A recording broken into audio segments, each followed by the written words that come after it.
Wait for, and 1, 2, 3, and we are live! Hi, everybody! Aurora, good to see Lolly Ho, good to see you, glad to have you! Asa, good to see you, glad to have you, hope you're enjoying your time with fam! Yeah, Aurora, hope you're enjoying your family. Yeah, we kind of disperse into our own things. Yeah, I love it when you get to that point in family time. Ray, good to see you, glad to have you. Willow, good to see you, glad to have you. Gobble Burns! Willow hugs. Jade, good to see you, glad to have you. Hydra, good to see you, glad to have you. I mean, hello. Please call me Hydra. Yeah.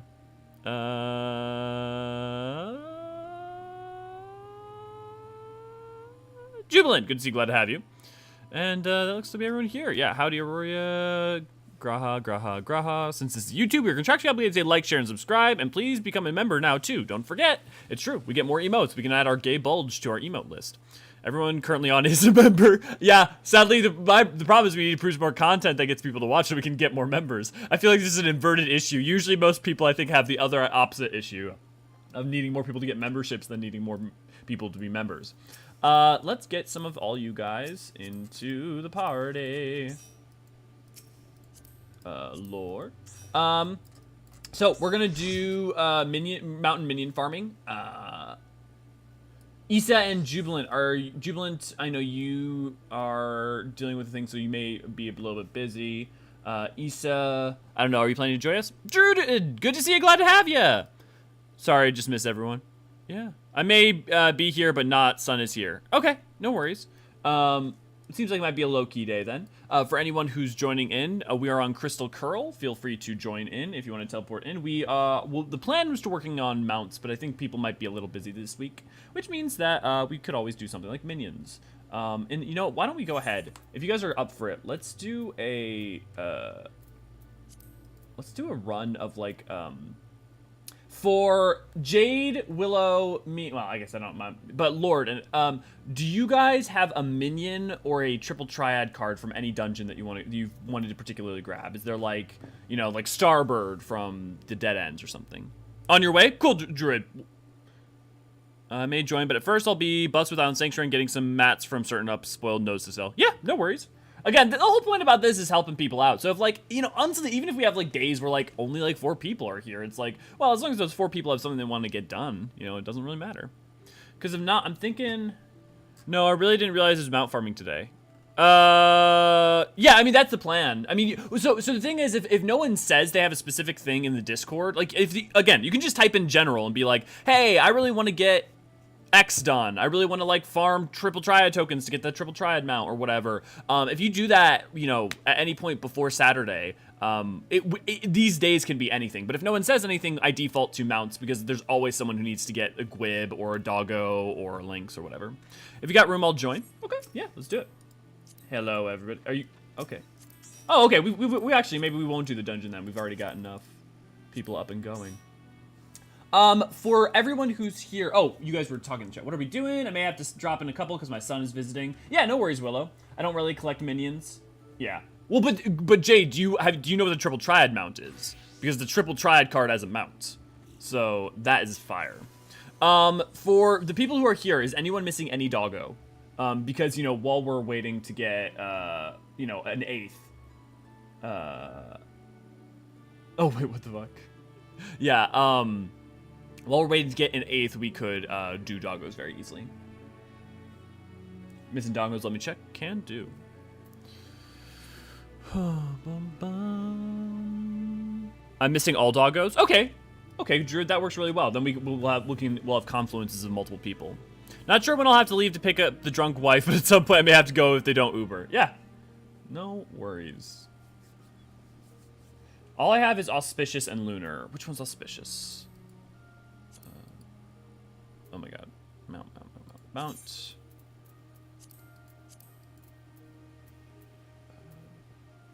Oh, Auspicious, okay, it's Byakko. Okay, cool. I only have Tsukuyomi dog. Okay. So we just have to avoid Tsukuyomi, Auspicious. Well, it's okay, so most people have Tsukuyomi. Tsukuyomi is pretty easy to run, doesn't surprising. I don't have the fights unlocked just yet for the Doggos. You don't have any of them in Stormblood? Like, you don't have... So question, have you, have you finished Stormblood Bling? Because if you have, I mean, honestly, what you can do is you can just go pick up the EX fight for like Shinryu, and we could do Shinryu, or the X fight. Like even if you don't have the 4 lords finished, it's literally like a couple pieces of dialogue, and then you've got it.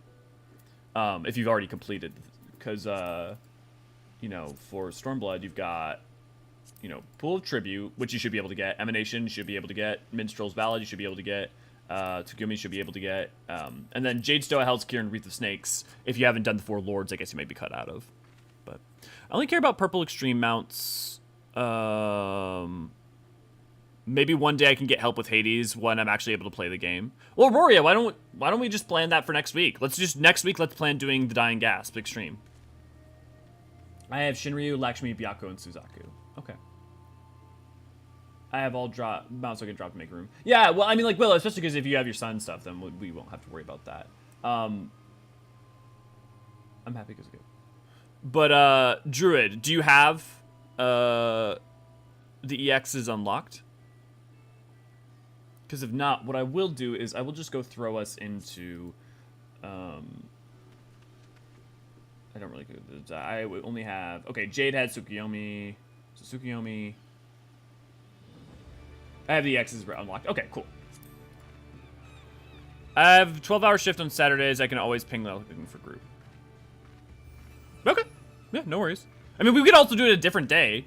Yeah, you could always ping looking for. I need to run Dying Gas because I don't think I actually have that Gwib, because I just never have gotten it to drop. So I would be super down for running that. If you have a day that works best, just let us know. Let's go ahead and run. Actually, you know what? Fuck it. I feel like, do I still have one that I'm missing? Because if it works well with everyone else, I might just be selfish a little bit. 1, 2, 3, 4, 5, 6.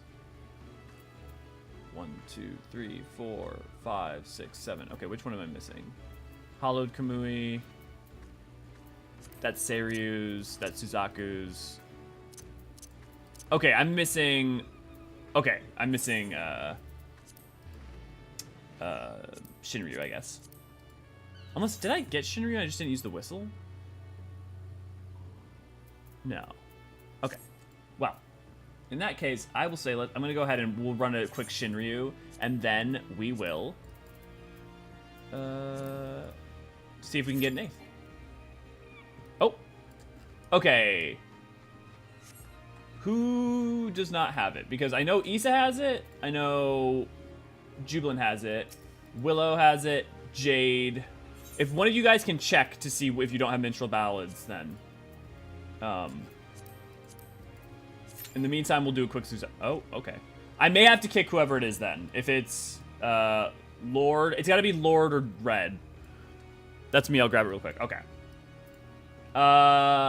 Bling, I may kick you just for the short term, so just so we can like start with the other ones. Just let me know once you got them. And it's very, very easy to get. You literally just should go have to talk to someone.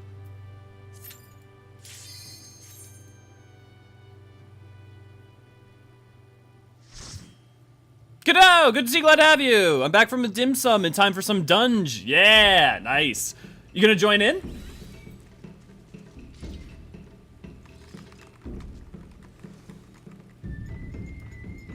Okay, but also, I remember a while ago we had the idea of, like, a, like, house drama, but, like, a show, but just with nothing but primals. But I do desperately want to see Susano and Ravana as roommates.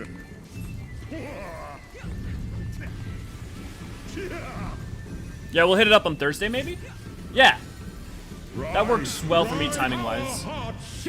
Also, my Thursdays may become busier in the, like, next month, though, because, me and Chris from Work to Game have been talking lately and might be doing something, which is very exciting. I also have and forever free. I thought for sure Issa was gonna go for the glory, so I was gonna let him. Ooh, actually, wait, is that? It looks an awful lot like, not quite normal Hinkin script, but I wonder if that is a derivation of Hinkin script on his blade. Ame Nomura. Yep, transferring to Curl shortly. Nice! Do you have a specific doggo you want to work on?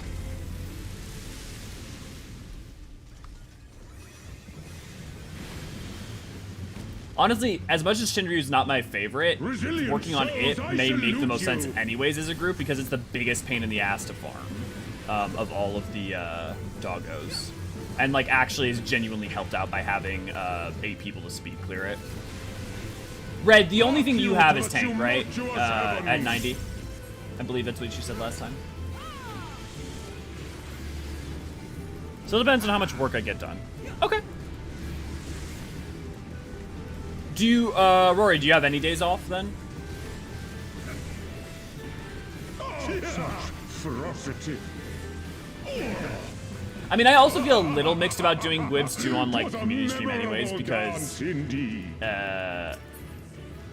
oh no, that's just a blade of revelry. That blade of revelry gets me every goddamn time. I need all except for hollow and legendary, so I'm good with anything. Nice. Okay. I love doing that fight. It just feels so boss as a DPS. Suzaku or which one? Issa. Which one's hollowed and legendary? I think I having just looked at them, I'd remember them more. Hollowed. Oh, it's legendary Shinryu? Oh, well, maybe we shouldn't do Shinryu right away then, because that means that you're gonna not be getting much. Okay, while we wait for Bling, we'll keep doing some Suzaku just because it's quick and easy. And that'll allow some of the people who have none. Susanoo taking the blade. Yeah. You heard it here. Issa loves taking the blade. Yeah, only tank at 90. Yeah, no worries.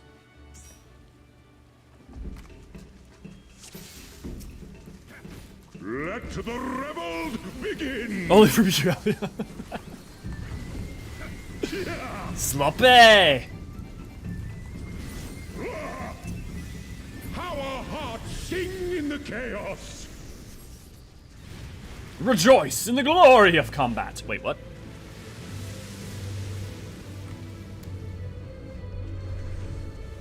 Wild and pure and forever free. If you actually look where it is, it's always right here in between the like sun, the triangle, and the circle.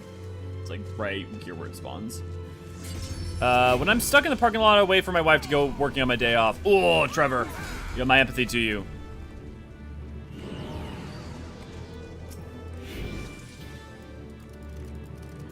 I'm glad that we could have you here at least for a bit of time. Well, non-massage wise, I'm off Monday through Thursday, but I have other things I do on those days, just given a handful of things to get done. Okay. Rejoice.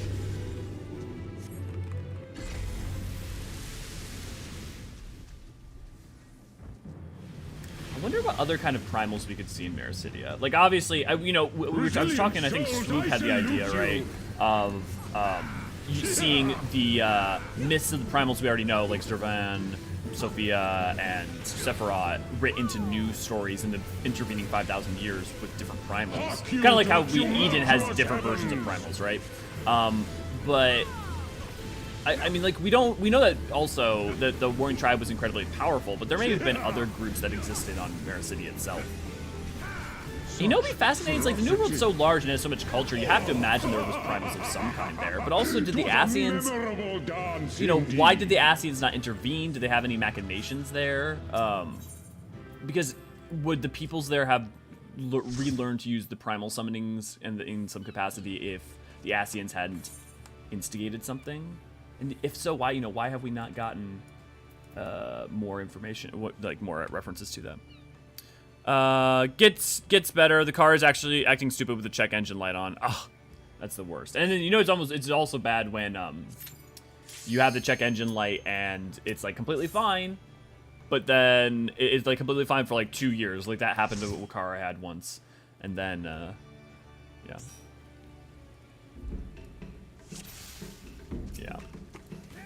Mog needs that blade, Kupo.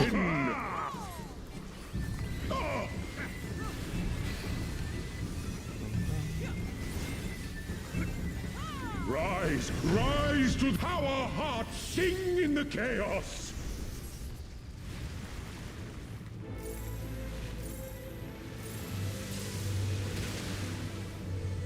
Okay, but can I take a direct hit with no mitigation? Wild and pure and forever free.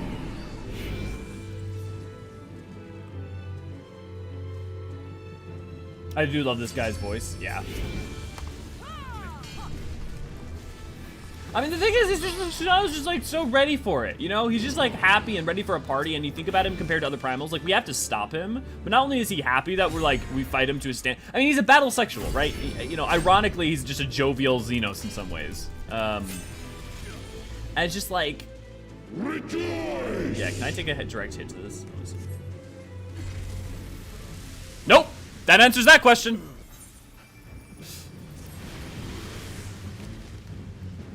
This was Eorzean's voice actor or Sinia, can't remember. I think someone said it was Eorzean's, right?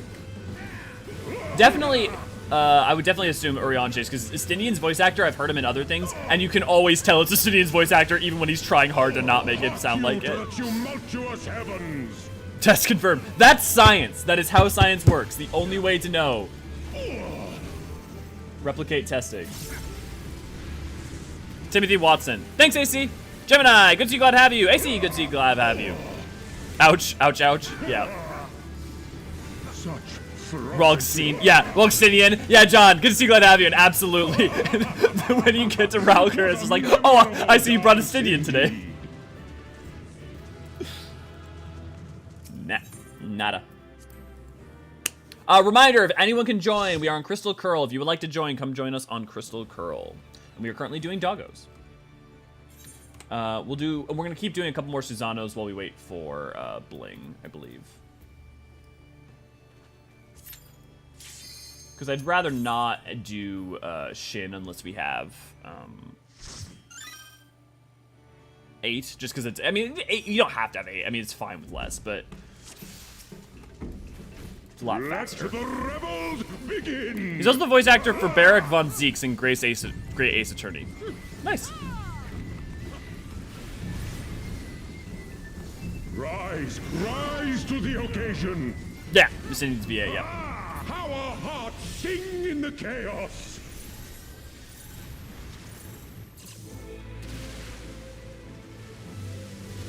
Friendly reminder, if you've got the dice, don't move. It wants you not to move. Wild and pure and forever free.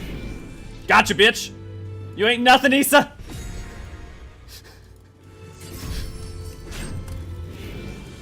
Oh, friendly reminder for whenever you have these sort of mechanics, you can click the buttons on your mouse, and you can click the buttons on your keyboard at the same time to double the amount that it counts. So, yep, it's the Crystal Tower in it. Yeah. There's a Crystal Tower. I would, but I haven't gotten started in Stormbolt yet. I'd be down for primal farming once I get back, whenever that is. Yeah! We can definitely do, if you want to do horses or burbs or something sometime, Trevor, we can definitely help you with that.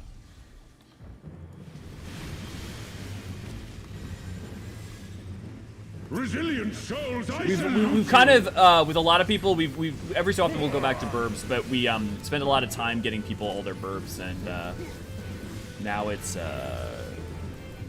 trying to get most people their doggos so then we can move on to Gwibs. Isn't Susano possible to do solo even on sync through the sword mechanic? Probably, yeah. I can't imagine a way in which you would be able to bypass that. Because, like, even if you could, like, do something like Invuln through the actual first smash, I'm assuming it's an instant kill anyways, but even if you could, there's two quick in a row. I sent a screenshot of Zeke selling up on the Crystal Tower months ago on Discord. Nice.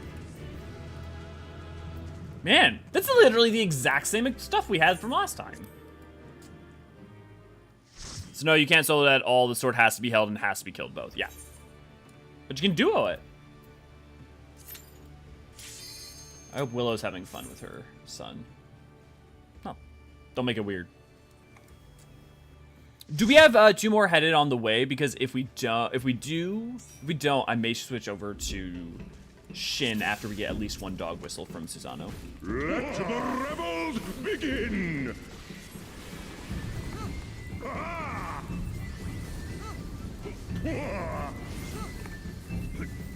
Rise, rise to the Okay, sounds good, Jubilant. Sing in the chaos.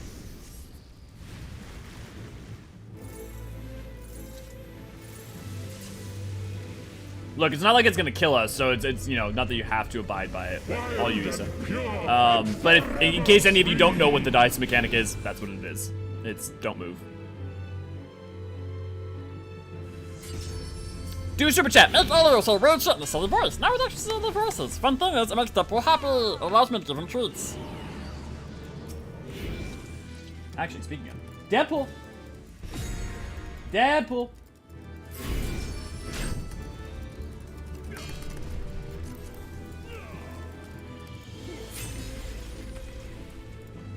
Okay, but I wonder, can I survive it if I invuln? Nope!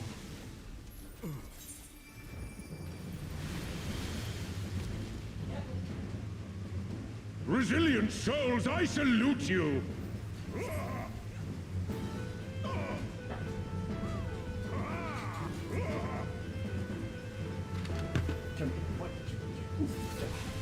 Oh, guess what I've got? To the tumultuous heavens. Yeah, I know you're looking at the tree.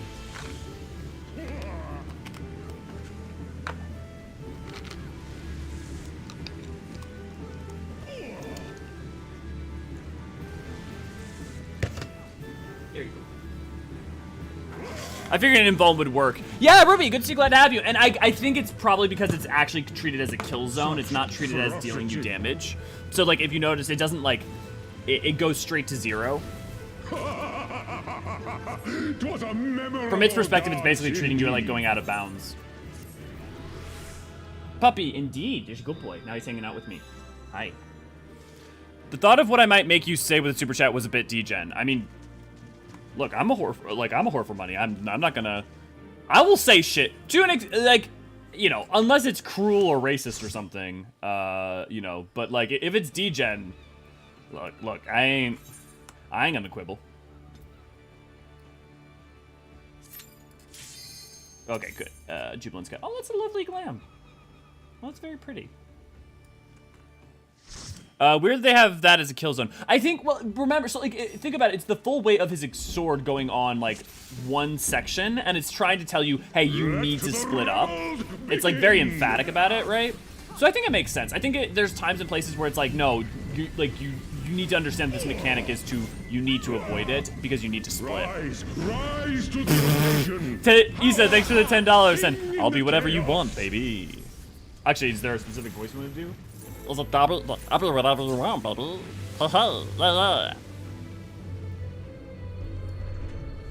I'll be whatever you want, baby. And forever free. Why don't we get to deflect big attacks more often? Hi, bud. Are you land sharking? You're very cute. I think, well, because, like, think about it. If you use this as a mechanic too often, it loses its punch. Like, this was really cool when Stormblood happened, you know? And also Stormblood was not the first, obviously, because you have, like, Alexander A11. And there may have been something before that, too. With, you know, the whole, active time maneuver stuff. But, yeah, I think, I mean, they try to keep active time maneuvers kind of as a, like, cinematic, fun, interesting thing. And if you just do it one way and one note, it becomes far less powerful. Neo, good to see you, glad to have you. Heyo, y'all. When you move to Shinryu, the 4 lords, I'd have to opt in. Yeah, Neo, we were just waiting for it to get 8 before we switched over to Shinryu. So if you wanted to come to Shin, we absolutely could do that. Blinkster, though, I know I need to. Do you when you join back up with us, have you only picked up the non-lords? Have you picked up the lords too? I have to know that so I can plan. Weird that they have yes, but is there any notice that you split, like their dialogue or something, or just AoE? Well, usually when you see a giant line dividing the arena in two, the idea is you're supposed to figure it out. Also, like, sometimes mechanics in, like, EX, Savage, and Ultimate don't explain themselves directly. They're, like, you're meant to, like, try to figure them out by using context clues and figuring out how you're supposed to deal with it. But, no, there's not a specific thing stating it other than the line being dividing it just, like, visually. Hey, Rory, thank you. Elio and Issa really like fighting over Susanoo's sword. Elio and Issa really like fighting over Susanoo's sword. Hey. Thank you for the $4, $5. I think it's pretty cool during the normal Varus fight. If you're a tank, you do a tag team tank block with Thancred. Yeah, that shit's cool. Also, that fight with him is really interesting though, because it's Memoria Misera is in EX only, other than the story fight. Like when you do it, if I'm not mistaken. Yeah, it's only an extreme. So, you know, it also can have a little bit of nuance and complication. If you want to come join us, we are on Crystal Curl underneath the tea tree. Slope! He has enough sword for the both of us. Slope! Indeed.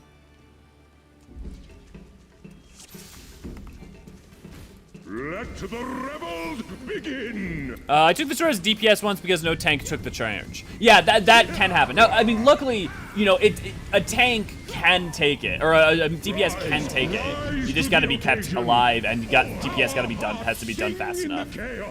Deadpool. Hey, bud, no licking your paw. Oh yeah, you're very good. Oh yeah. I don't have the lords yet. I'll be back in like 15 minutes or so. Okay. Well, then once we get our first whistle from Shin, we'll just go ahead and switch over to Shin. Or from Susanna, we'll switch over to Shin. So Neo, if you want to come start heading over, I'm sure we'll get a whistle very soon. Maybe even this fight.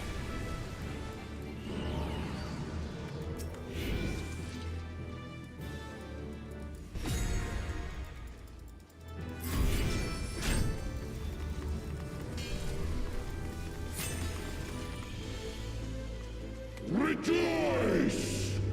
I'm trying to think about all the times ATM is used.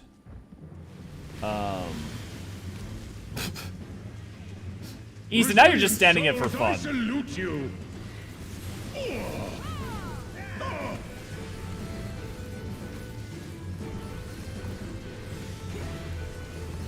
I'm flying on the Aether Crystal as we speak. Perfect. Hark you to the tumultuous heavens.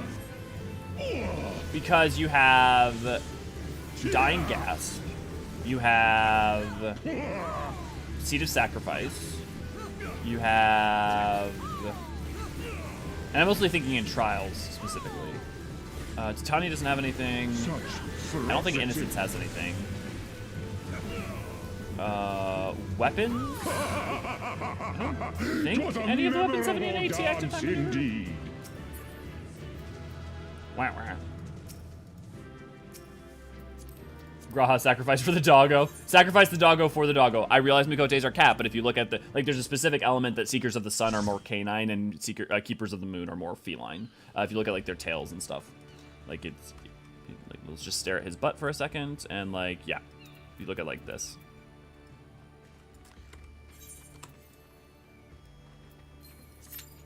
Oh. Whoops. Withdraw. I need to get Nicolette. Invite to party. We like to party. We like to party.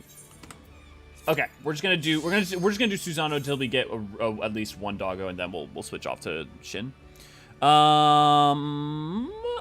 Seed of Sacrifice has the break free. I forget. Yeah.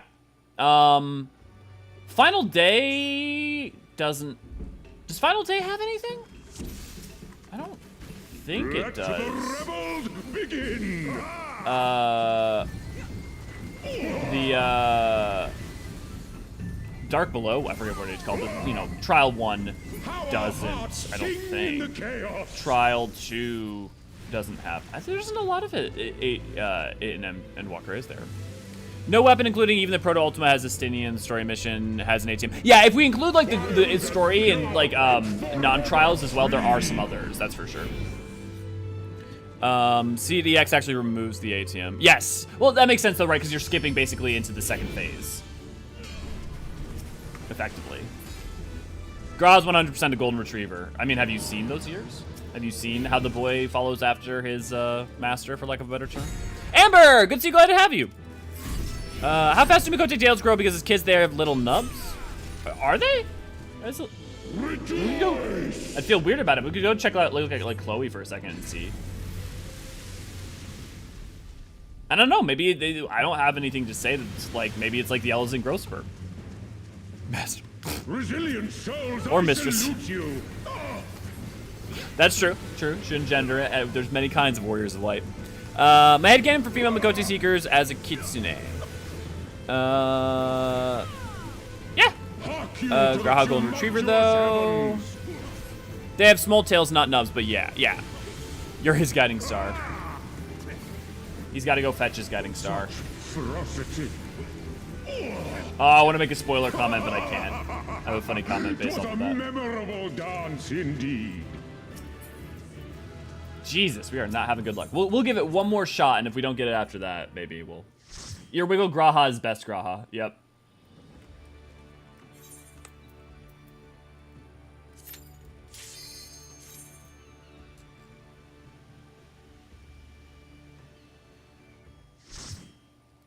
Dumb question. Does this even have a doggo? Yeah. Right? Because there's 7 doggos. Let's double check. Let the rebels begin. I didn't do it. Do stupid. No, Susanna. Yeah, there is one. Can't wait until we get best boy emote. Yeah! Okay, also, I want to be very clear. If the emote they're releasing that's the best boy emote is a premium emote, I will probably ask everyone, but I will probably take the $50 we were planning to use on the minions, and instead put that $50 towards getting only that Graha emote for a raffle, because I feel like much more people want that. So yeah, so hopefully we'll get a whole bunch of those, and even if people like still want the minions or something, or maybe we'll just give people the option, we will we may even do a second raffle, because I know how much that would, like, some of you guys want that fucking emote, and also how much some of you guys either A, don't have money, or just don't like spending money on the premium store. So do not worry, one way or another y'all are getting that emote. Rejoice! Rod kits have small tails. How are those cat kits not considered nubby? It's not a bad trait, mind you, since they're young. Just looks like a nub in comparison. Well, like, as having a dog that actually has a nub tail, like, I look at those tails and I don't see a nub. Like, a nub is like a stump, right? As opposed to here. After this, we'll pull it up. Which emote? They're releasing the emote of Graha. Actually, everyone put the Graha emote in chat. But it's the Graha one going like, and they're making that. They're putting that emote in the game as a character emote. Such ferocity. Give me my dogs. It was a memorable dance indeed. Ah, bollocks. Okay.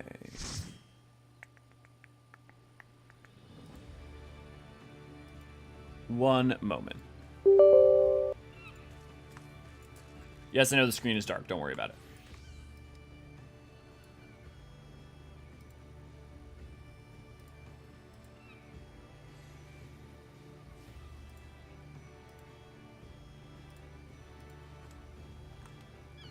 My internet is dying super hard. I'm going to try to restart. Actually, Jay, this is a perfect time to do that. So go ahead.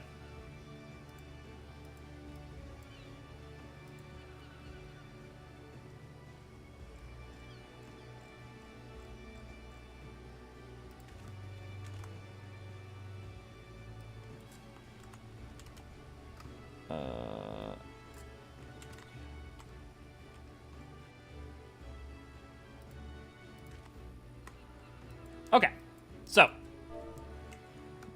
G pose. Okay, so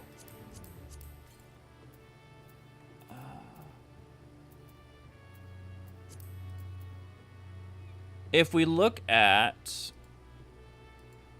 I would agree. I would actually agree with AC based off of that. I think that's fair to say a nub. Like, Deadpool, come here, come here. Oh boy, come here. No, come here. 1, 2, 3, oof, yeah. If you look at like how Deadpool's got a nub, like his tail's kind of like a nub. He doesn't have it flicked up right now, but it's right here. I think AC's right. I think a nub is absolutely a fair way to describe that.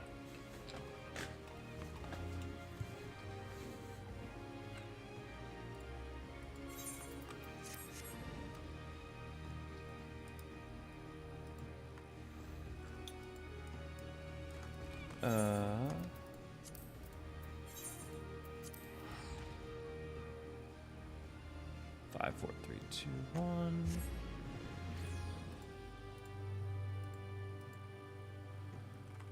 Bum, bum, bum, bum. Let me pull you guys back up.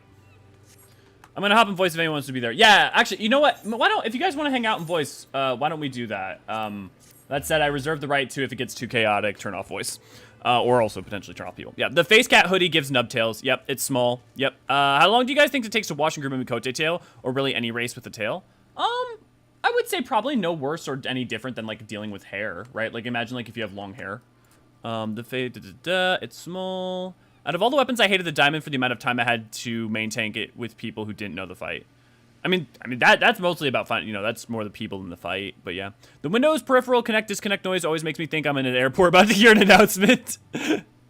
Cat hoodie with a nub. That sounds fun. Yeah, if you haven't seen the cat hoodie, you should definitely check it out. If like Ray or someone wants to link it real quick. Let me get invoice. Let me hang out with you guys. Hello?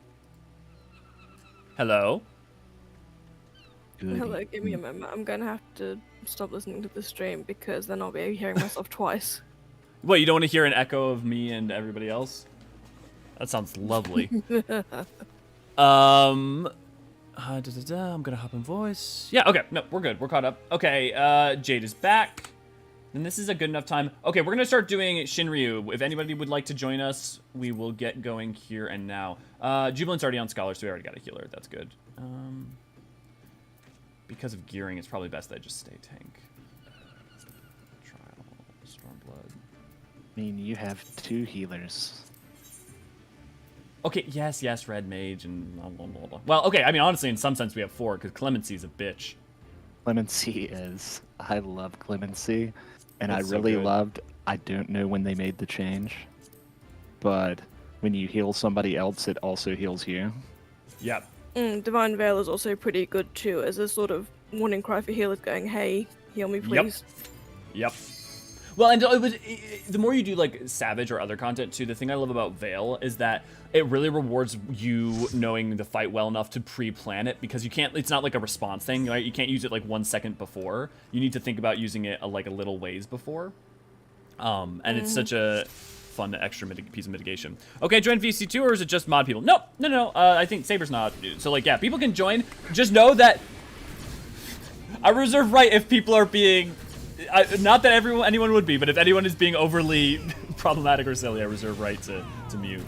But yeah, no, absolutely, you're more than welcome to join. Except for me, you don't have the power. You have no power. Yeah, he's gone. Okay, you're back now, Issa. Apparently I do have the power. That Okay, is, together for that is chains. surprising. And then separate. Make sure to look for the tidal wave. It is north. If you're not going to make it, don't forget to use arm's length. Or whatever you are. A sure cast if you're a caster, Jubilant.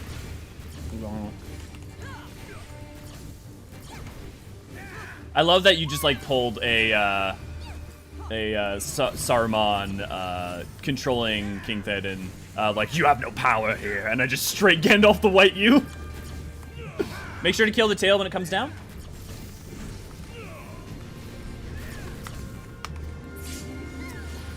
Okay.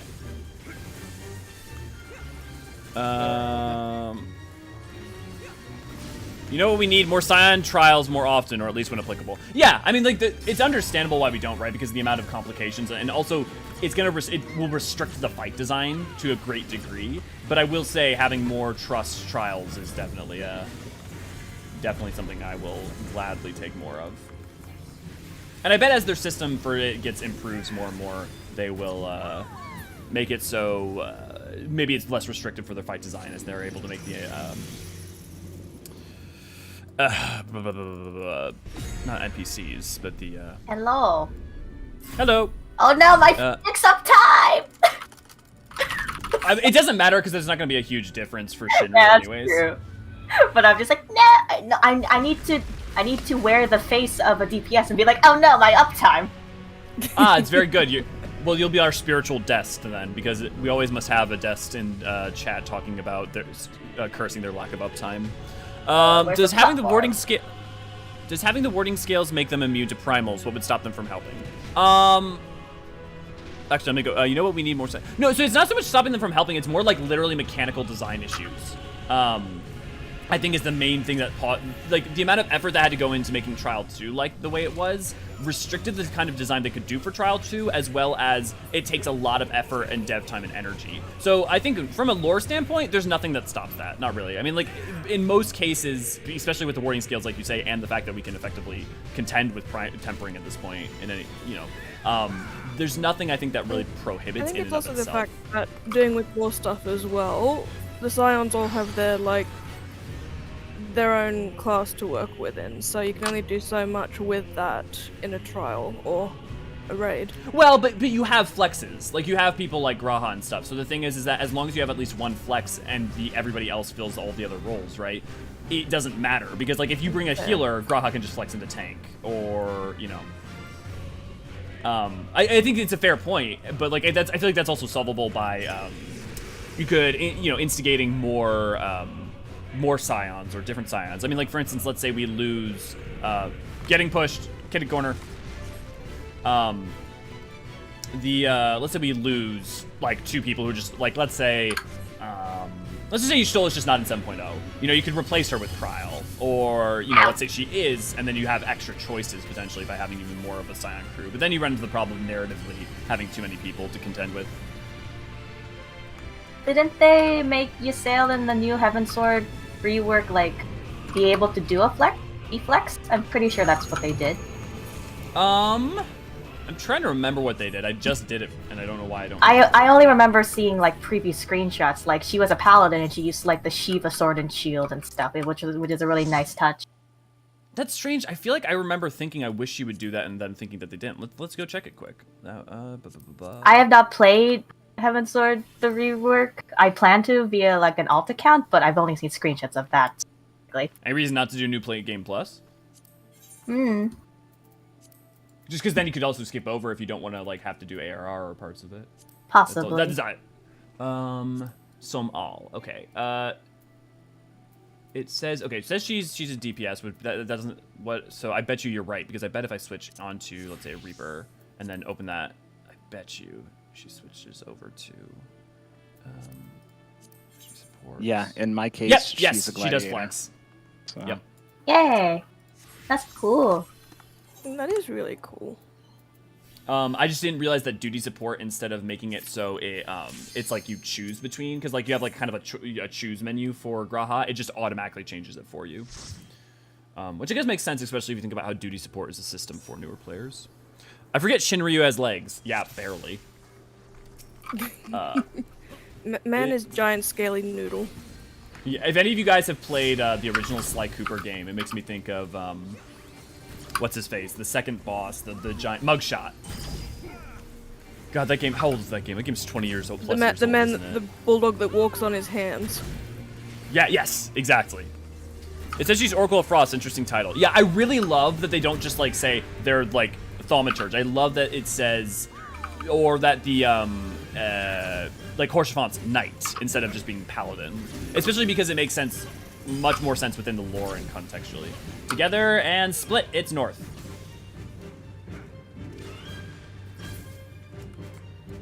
Sly Cooper 1 was 2003. Okay, so not quite 20 years ago. I'm not old yet. Wait, why didn't I get pushed? I didn't use arm's length. I didn't get pushed Neither either. did I. Did someone have like a steady? I've been occasionally that's been happening, and I don't understand why. But I'm like, oh, okay. I will not argue. I mean, it works for her.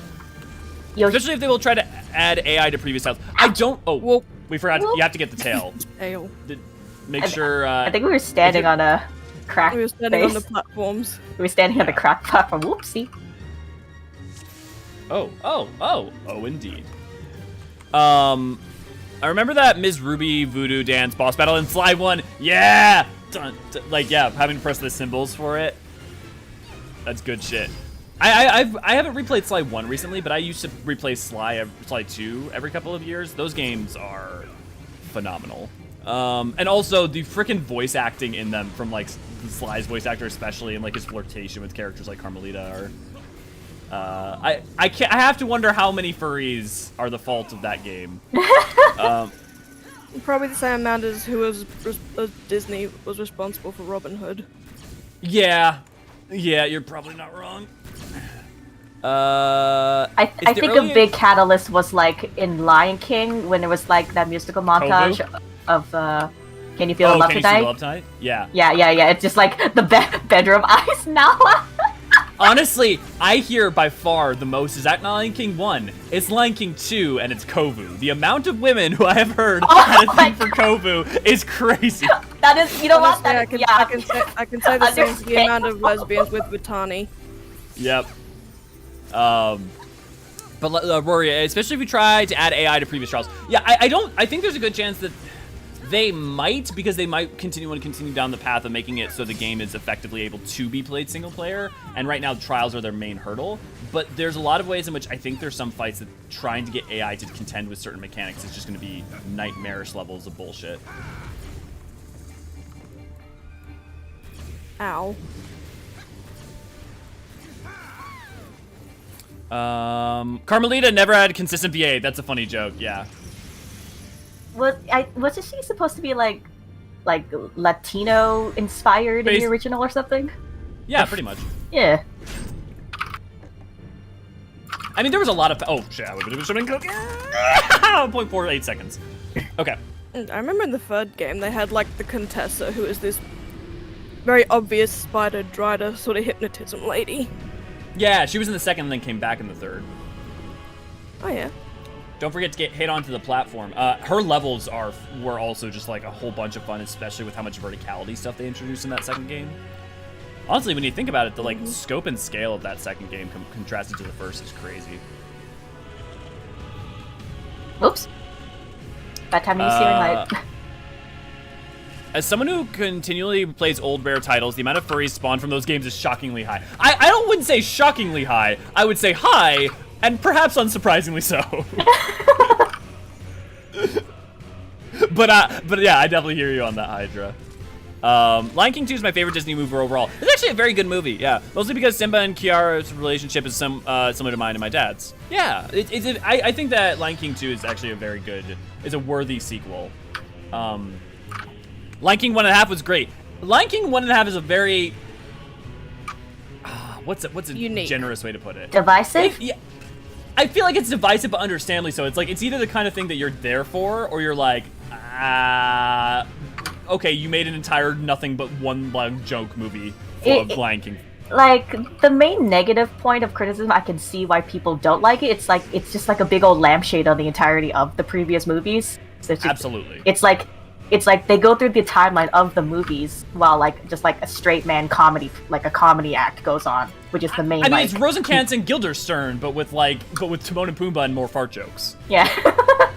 I mean, that appeals to somebody.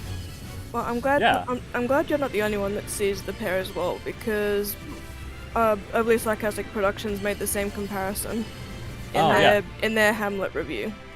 Oh yeah, that's not surprising. It's funny, like that just occurred to me this moment. I had never thought about it that before, but I also hadn't thought about Lion King 1.5 for like probably 10 years.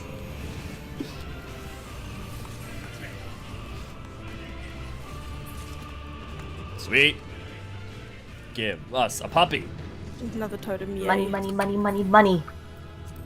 Well, Shinryu scale at least. Yes, yeah.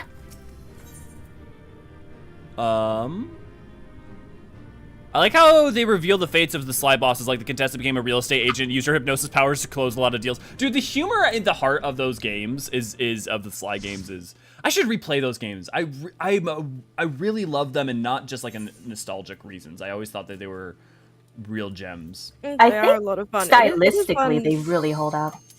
Oh, they do. It's also fun, like going back and seeing all the ancestors in the third game, I believe. Mm-hmm.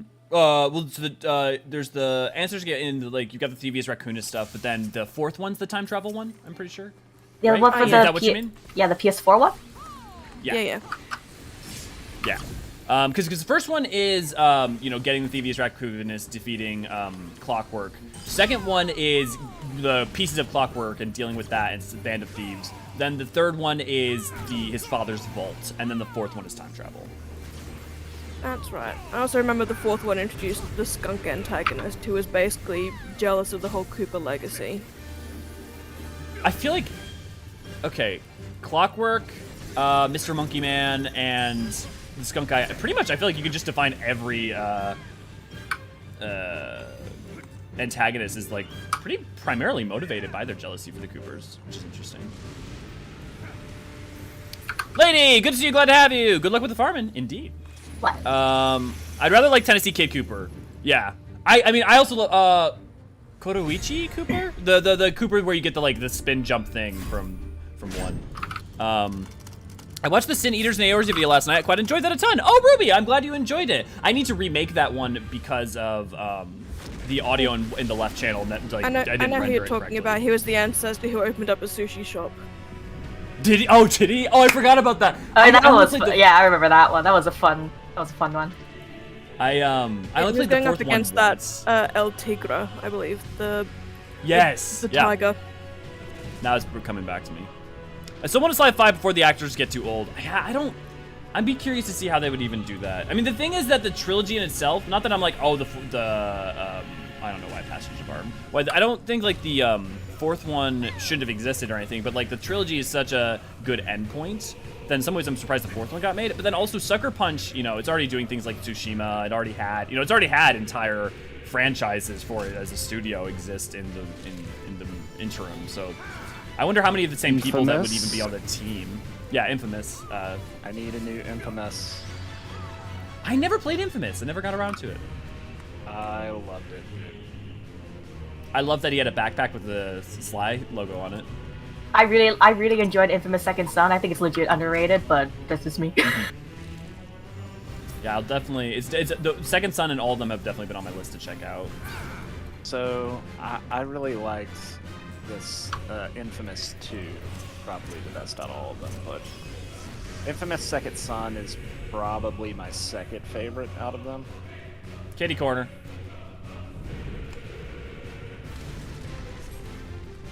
Dominions, good to see you. Glad to have you.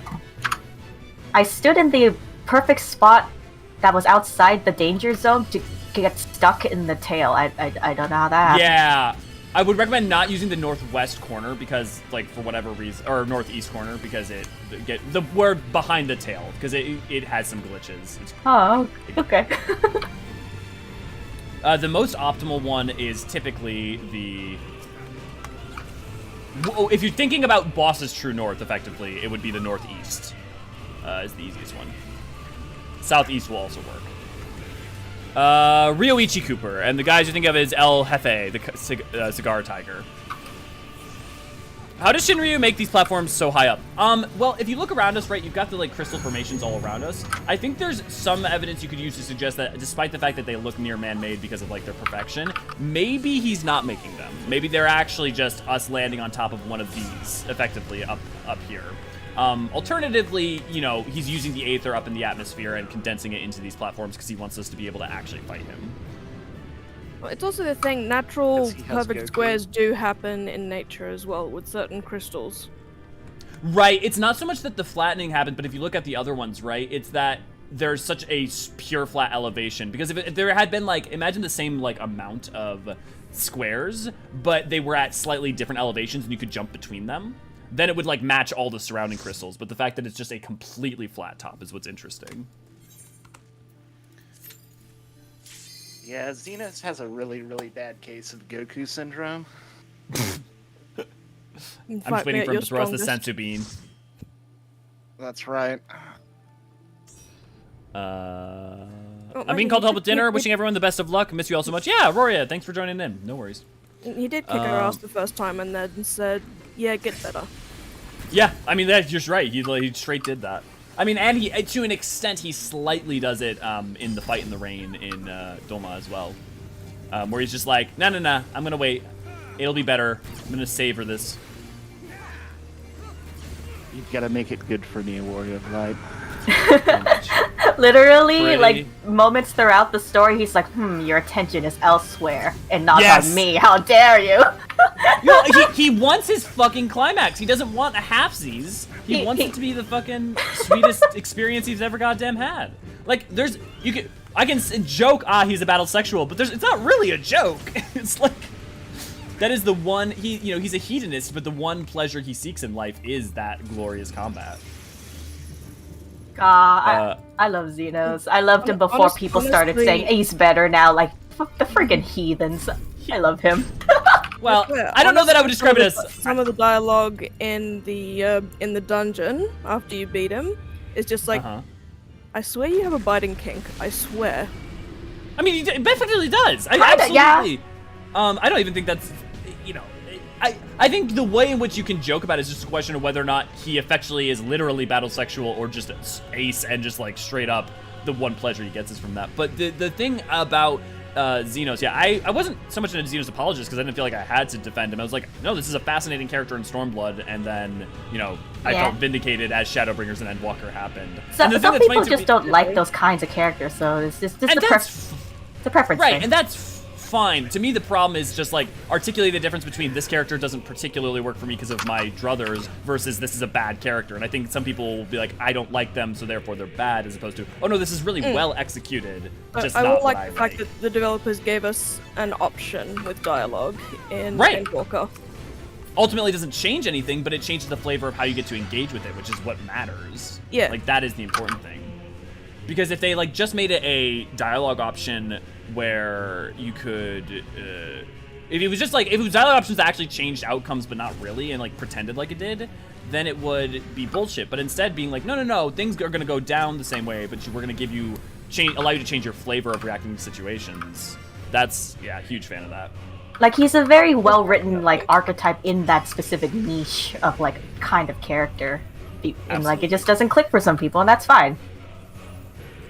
Well, and thematically, too, he is really important for that idea that monsters are made, not just born in 14. And, you know, that compares out through the Ascians, through Valkyrie, through Xenos, through, you know, a lot of different characters. I think in some ways it's sad that we don't get to explore more of, like, Thornton's motivations, because I feel like if we understood, it feels more like he was just born filled with greed. But like, you can look at how the church and its legacy and its institution, you know, the conflict of the Dragonsong War itself, you know, Nidhogg isn't primordially evil. He just, you know, his wrath was incurred and made. Yeah, weirdly enough, like in comparison to like Nidhogg, which is like the most easiest like comparison, I guess, within the framework of the Heavensward like arc, so to speak.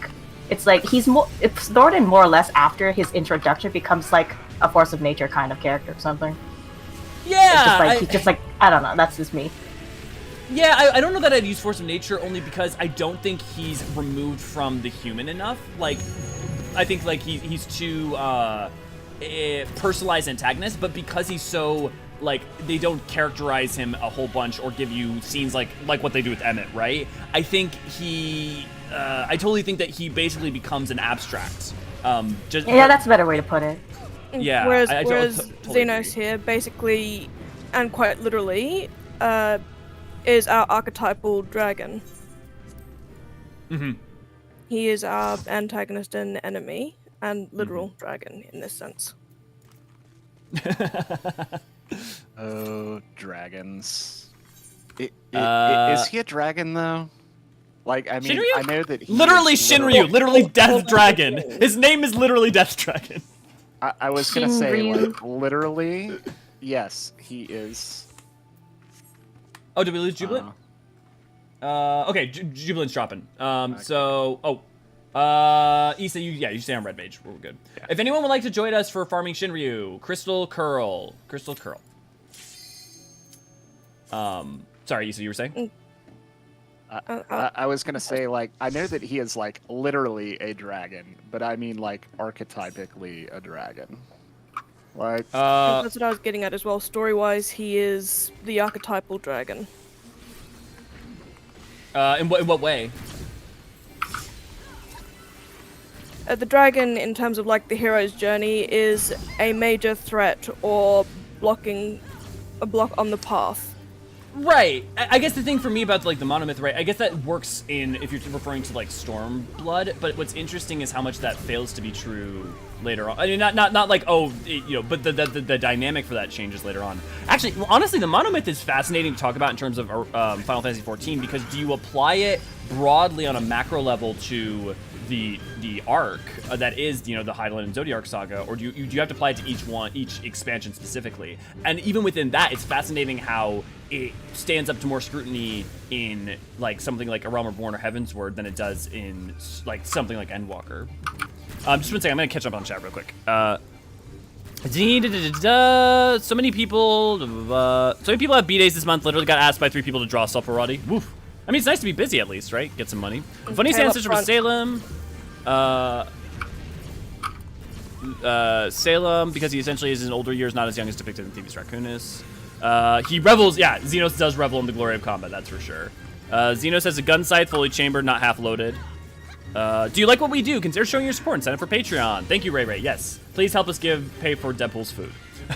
Funny you say he has a Goku problem, because Goku also had a bad habit of biting his opponents, too.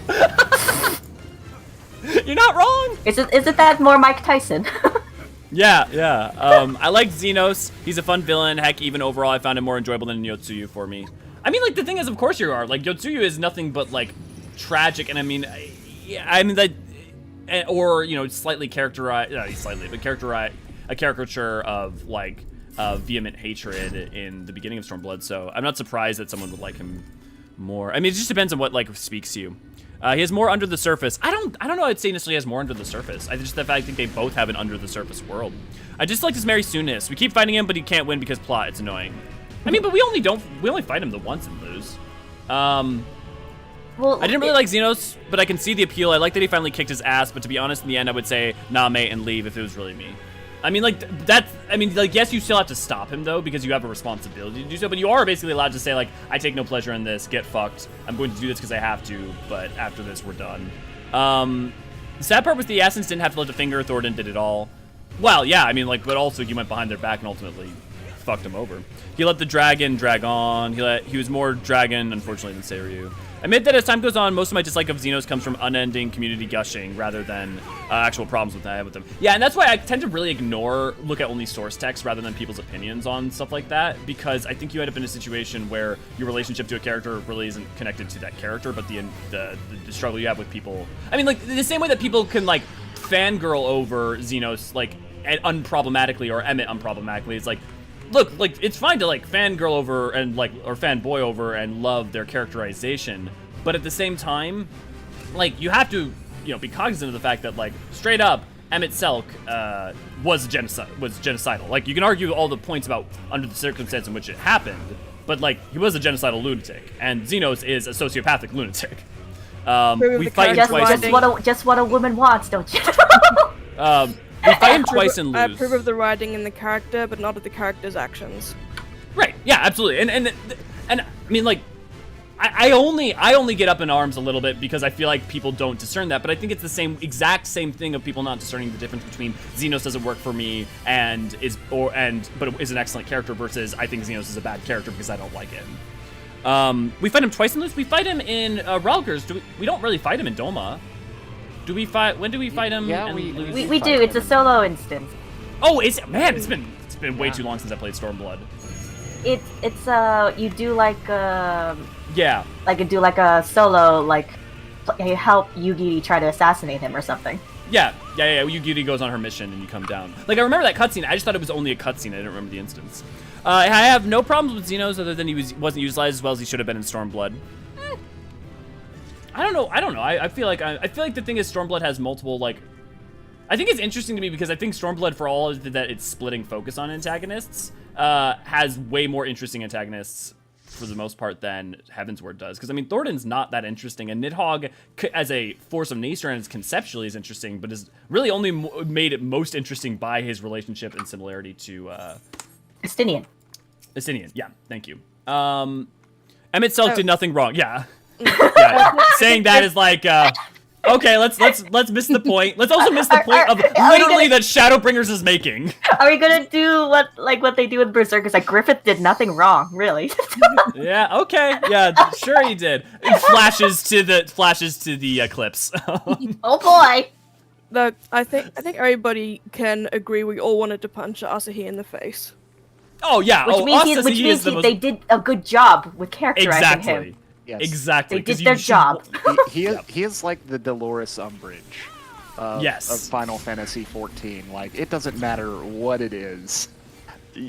They're evil because you've known someone exactly like them.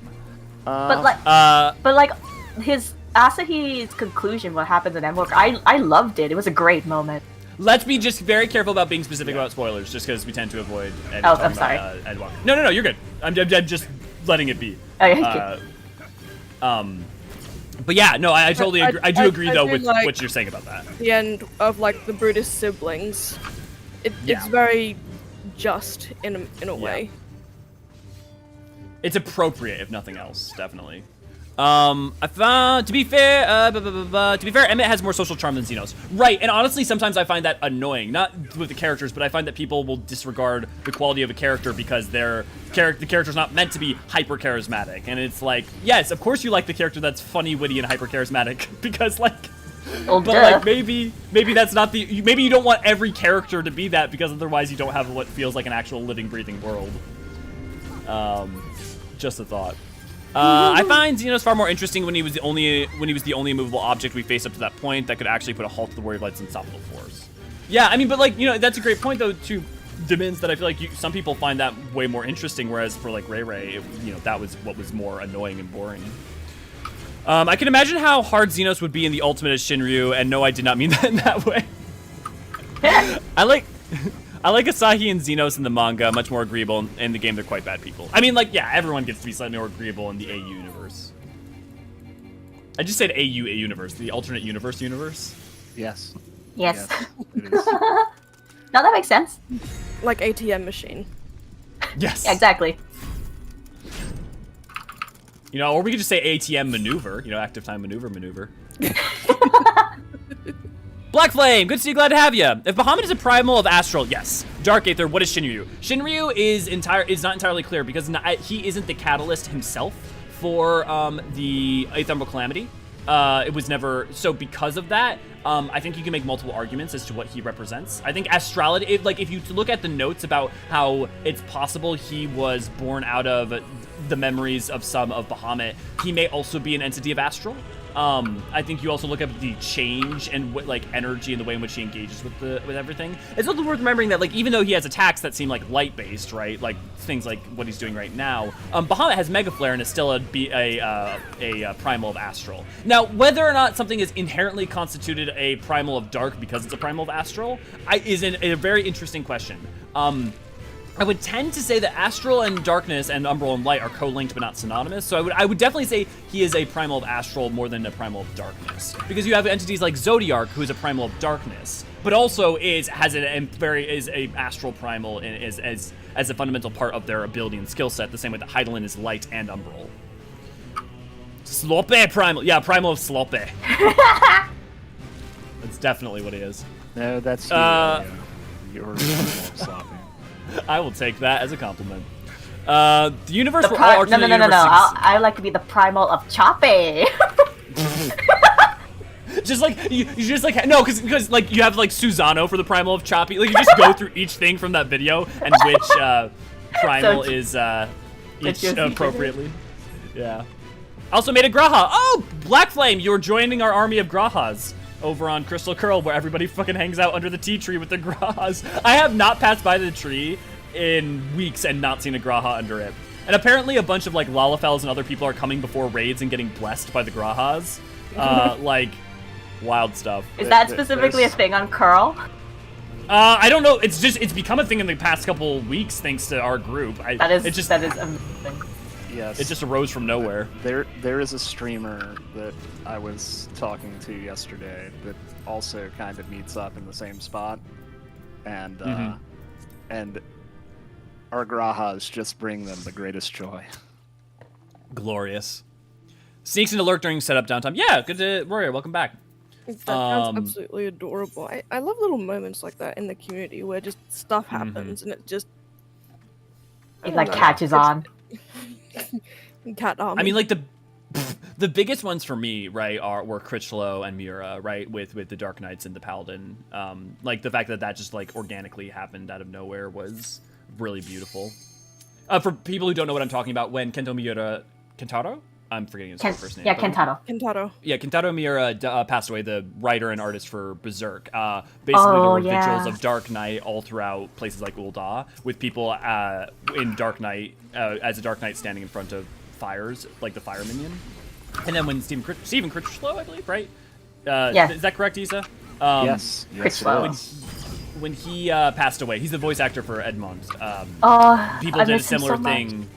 Yeah, people did a similar thing with Ortom's shield in front of the Ortom's Manor. Oh, did you see that one article about like his friend, Stephen Critchlow's friend, who also voice actors? He played through ARR to be able to, Yes! like, for the anniversary of his passing. That like- hit hard. Yeah, like, and then like when he first got to Heaven's Sword, he was greeted by his friend greeted him after so long. Oh, I teared up. I teared up so Yeah. bad. Arahatia. Oh my god, I forgot that's the other thing is some of you guys are picking, like, making, like, non-Mikote Grahas. Like, we have Jellybean as Graha. We have, Vieira Grahatia with Willow. Yeah. Be sure to pay your respects to Bean Noon. Yeah, Bean is the Noon of the Graha tribe, apparently. Like those lucky cats with the Koban they put outside the Japanese store. Yeah. Oops. Do you rub the head or the belly if that were a Graha? Yeah, head. I mean, it's head pats, right? No question. Uh-oh. We'll be fine. Unless they don't destroy the heart, in which case we won't be fine. I missed the Steven Memorial. I couldn't sub at the time it happened. Yeah. The beauty of it though is it's also like one of those events where that's forever going to be a moment in time where, the same way that people have memories of like the Great Gubu Wall in 1.0. The fact that things like that will linger into the history of the game is one thing that's beautiful. I got res right into the ATM. I tried to get you all before, but it just didn't work out with also having to kill the heart. I appreciate your attempts. I was there during the memorial outside the Fort Thompson Manor for a while. Yeah, and well, the beautiful thing is, right, it happened in all, pretty much all the data centers across servers. yes, I was on Lamia. Now I'm drafting my Groha to get into Grow going, but I haven't gotten the look quite right. I mean, it's gonna be hard to get it going, so no. I mean, power to you, man. Or to get a Graha row. Yeah. Very cool. The VA for Fortuno passed shortly after I joined the game. Oh, and needless to say, the campfire minion was my first minion. I lined up with people in front of the mansion. Yeah. I had to make my own bonfire minion. I was really lucky. I was beautiful. I walked up and someone just handed me a bonfire minion. So now also that bonfire minion for me is really resonant because it's always a reminder of getting it on that day. Yeah, we had a whole group of people that were like going down the lines during the containment. To quote a great moment, it's the little things that make life worth living. It's one of my favorite moments in Endwalker, and it's so beautiful because it's not just like, oh, it's a beautiful line in of itself, but it's literally the if not primary, one of the primary themes of Endwalker and the Hydaelyn Zodiac arc as a whole. It is the lessons that the agents need to understand. It's the lessons that you're taught time and again through different peoples and different lenses. And oh my god, I love that. And I love when, and I know it's a slight spoiler, but I love when Euless breaks from that. When that's the line that finally, allows him to stop being a soldier for one moment. Right. Well, and also start to contend with the reality of all he's lost. That think too. about what Yeah. happened with his family and. Because he's had to just not pay attention to that emotional part because his nation needs him. They need him. Yep. He's in not survival allowed mode. to. Yeah. Yeah, totally. I think it's also a fact that all these different people have come together and they're here to help. Yep, absolutely. What happens after that line, y'all? What happens after that line? Nothing. Everything's fine. Everyone's good, and nothing problematic or dramatic ever happened to Garlemald ever again. But that is such a freaking, what a 180 turn. See ya, Roria.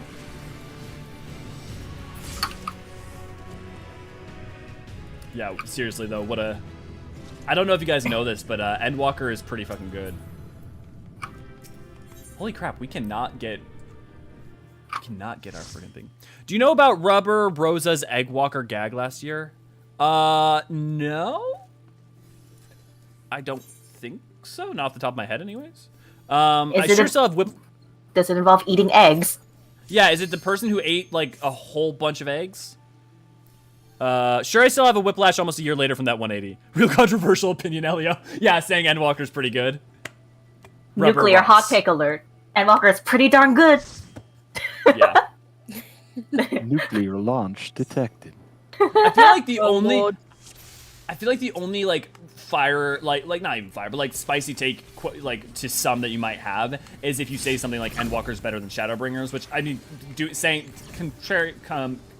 contrasting them or comparing them in that regard, I think ignores. I mean, so that's much just of the all fucking personal point. preference at this point. Right, exactly. It's like thematically and stylistically, which one's gonna speak to you? Because like broadly, quality-wise, I think they're completely equivalent. Oh yeah, and it is two completely different like story sets and storylines Right. to go along. Well, and you don't get Endwalker without Shadowbringers, and you don't get Shadowbringers without A Realm Reborn and Heavensward and story. Like they all build upon each other, and so to ignore that is to ignore one of the things that they do phenomenally well, which is not to just be isolated standalone stories, but a genuine like thread and narrative. Oh yeah, it all started from the fact that hey, we're gonna burn it down, and we're actually make this part of the story. Yeah, I mean, and that is, you're totally right though, right? Because the choice to not just like ignore 1.0, but to make that a genuine part of the world's history and in a major part of 2.0 lore and narrative. Like it's your first raid is entirely built off of the legacy of 1.0. Is I think a brilliant choice. I wish more games would have the cojones to do things like that. Yes, I joined 14 because that was going on. I considered watching him wolf down eggs for a day as part of a Nexat's canon backstory. The Rubber Band FC is great as well. Nice. I'd love to make a course meal detailing our adventures through the story, but where to start off at? A course meal? Like do you mean like making a course? Do you mean like making a food that's just detailing all of our adventures? Like a meal that it like Or is it metaphorically like an represents? entree, main dessert sort of thing, Yeah. and aperitif and all that? Well, I feel like you'd have to have like multiple then like courses, right? Because you need to get each expansion being one part of it. Well, yes. I think we're talking about like a 12-course meal here. Well, of course. Delish. A certain fight at the end of Endwalker, that very last fight is definitely the dessert, right? Like that, like Endwalker itself isn't the dessert; it's that fight that's the ultimate. I imagine that's not the it'd be dessert. something definitely dark chocolate, very sweet and bitter at the same time. Oh, please, no bitter! Oh God, I hate bitter. I was gonna say, I was figuring that the last thing was the after dinner drink. Yeah, something to watch. Oh, the You know, a aperitif. chocolate martini. Why would I don't? I keep feeling like I'm the crazy one, but I don't want like chocolate sweets in my drink. However, do give me an appletini. I will gladly take a Jolly Rancher in in alcohol form. Give me a nice Granny Smith Jolly appletini, Rancher. something nice and sour. I will take sour. I'll definitely take sour. Like them I don't tart know, but flavored. you know how like little kids fucking hate bitter? Despite trying, I never was able to get over that. Like, I never got to a point where bitter I in any way liked, even like dark chocolate bitter, which is not like bitter. Whoa. One day, I have to get you just some straight cocoa. Here we go. I will say though, I do love tasting Switch cartridges, so whatever. Not actually though. If you don't like bitter, don't taste Switch cartridges. However, if you're curious, I mean, it's one of those things. Like, yeah, I know it's a bad thing, but like everyone says, so it's that terrible. So I gotta do it. I gotta know. It's for science. You gotta know for science. But I will say, if you ever tasted the bad tasting stuff people put on nails to stop people from biting them, it's literally the exact same thing. Good to know. What did Blinkster do that upset Demins? Nah, real hot take is Horsemont deserved to die. Okay, no, I'm with Demins on this one. Shut your heathen mouth, Blinkster. Woof. Quick, somebody time him out. I will personally find you and. It is. Totally I would like to okay point out, to not be Blinks- like super upset about it. Yeah, Blinkster, I it's would like okay to- to be not be emotionally invested for that moment to hit you, but like, excuse me. That Just remember, moment Blinkster, didn't I can kick you at any time. Yeah, that moment didn't hit me until after we actually got back to the manor. Mm-hmm. And Oh, then it- please, And you're gonna make Edmond's me reaction. Lord Yeah. Hawks was on, yeah. and it's only gotten worse over the years as I have gotten children of my own. Yeah. Oh, I mean, the thing for me about that scene, not the Edmond scene, because Edmond scene just destroys me, is that I always have had a thing where I have a love for characters who, sacrifice, but doing something of the utmost importance to them and to have no, not needlessly sacrifice, but, are at No- peace with no their regret. choices. Right. And so, in that moment, it is a type of bittersweet to me as opposed to just bitter. Whereas the Edmond moment is just heartbreaking without any Yeah. of the, peace. Because It's- he's never going to be able to make it right. that's just kind of what I love about 14's writing. It's a lot of being able to just address the aftermath to stuff because of how Yes. how much time we're given. Absolutely. It's amazing. I totally agree, and I think not only does the writing do that, but I think the literal structure does that. When you think about the fact that they do Dragon Song War as 3.1 to 3.3, they do Yotsuyu's narrative at 4.1 to 4.3 effectively. They do Elidibus and the after effects and the reality of the world state post your experiences in 5.0 with 5.1 to 5.3, and so they constantly. The consequences play out. I mean, look at 2.x, right? 2.x is all consequences of your actions over the course of 2.0 and 2.1 coming home to roost as its climax. Oh yeah, needless to how often Alphino beats himself up over the whole Red Banquet business in the Crystal Right. Graves. And how long does he beat himself up over that? He'll probably Yeah. never get over it truly, but he needs to move on. But to your point, though, he does, though, right? Because you think about 5.x. There's literally a part in 5.x that is about him, he comes to terms with it more and more over the course of Heaven's True. Ordinance Address and 3.x, and then Stormblood a little bit, but then in 5.x, they literally have a moment that's kind of supposed to be his final catharsis, where he's able to, not to move beyond it, not fully, ignore the reality of it in his life and his mistakes and stuff, but, understand and fully internalize what mistakes were made and how to avoid them in the future. Yeah. And the fact that they take time to do that is amazing. Yeah, the fact that they take, it's yeah. Oh, I'm sorry. Go on. No, you're good. Oh, because it's a general difficulty when it comes to writing quote unquote realistic moments or characters. It's never going to be just one and done. If they need to go Yeah. back and address a character's insecurities for the sake of a more meaningful outcome or progression, maybe it's a sense of escalation is needed for that moment in the story. They should do it.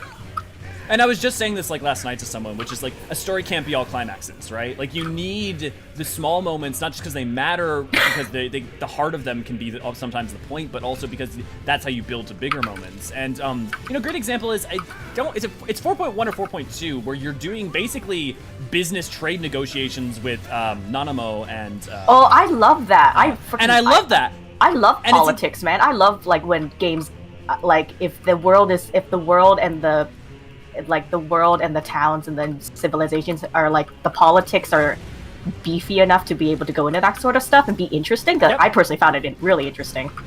Absolutely, totally Oh, agree yeah, on you its just- own merits. You do see that Nanamo has sort of learned to work with the Monetarists and how they work.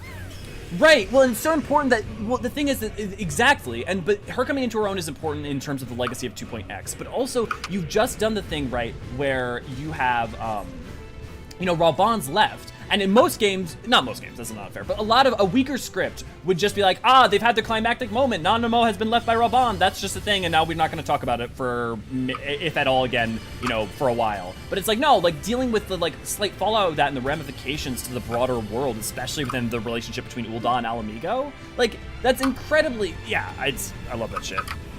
Yeah. I'm gonna catch him in chat real quick.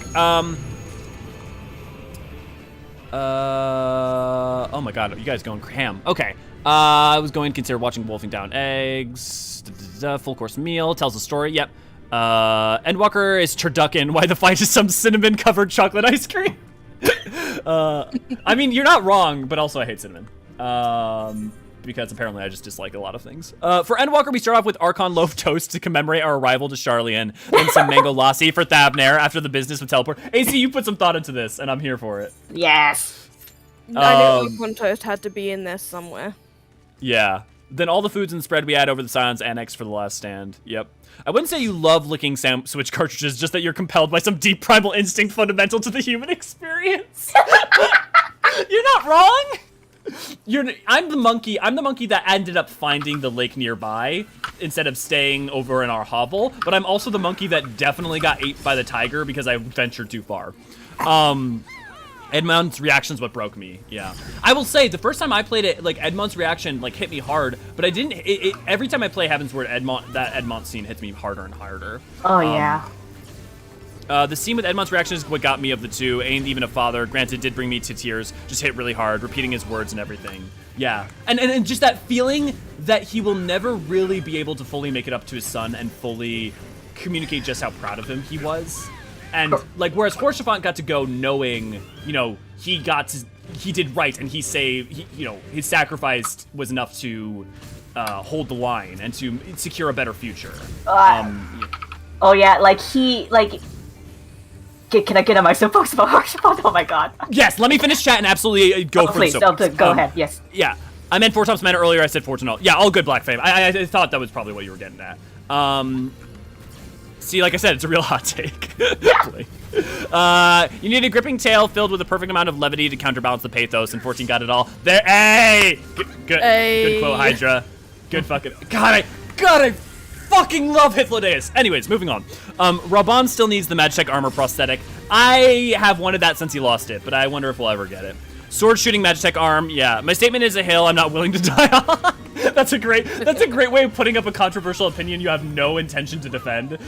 This is a hill I'm not willing to die on. That's good. But the balls. You may be crucified on that hill. The balls that almost rival Thal's. Actually, maybe nah. Yeah. Thal's balls. That's great.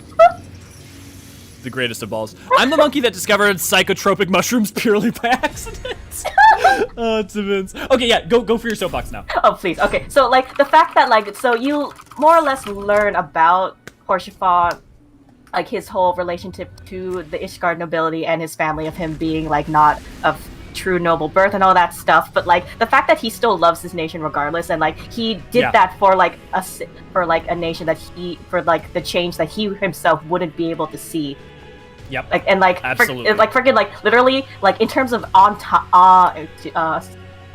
screen, the last things he says to Edmund is, "I will make you proud, father," and that just fucking destroys me. Yep. Oh yeah. You can also see how it colors Edmond in the future, so you can see how he treats both of his other sons, especially Emmanuel.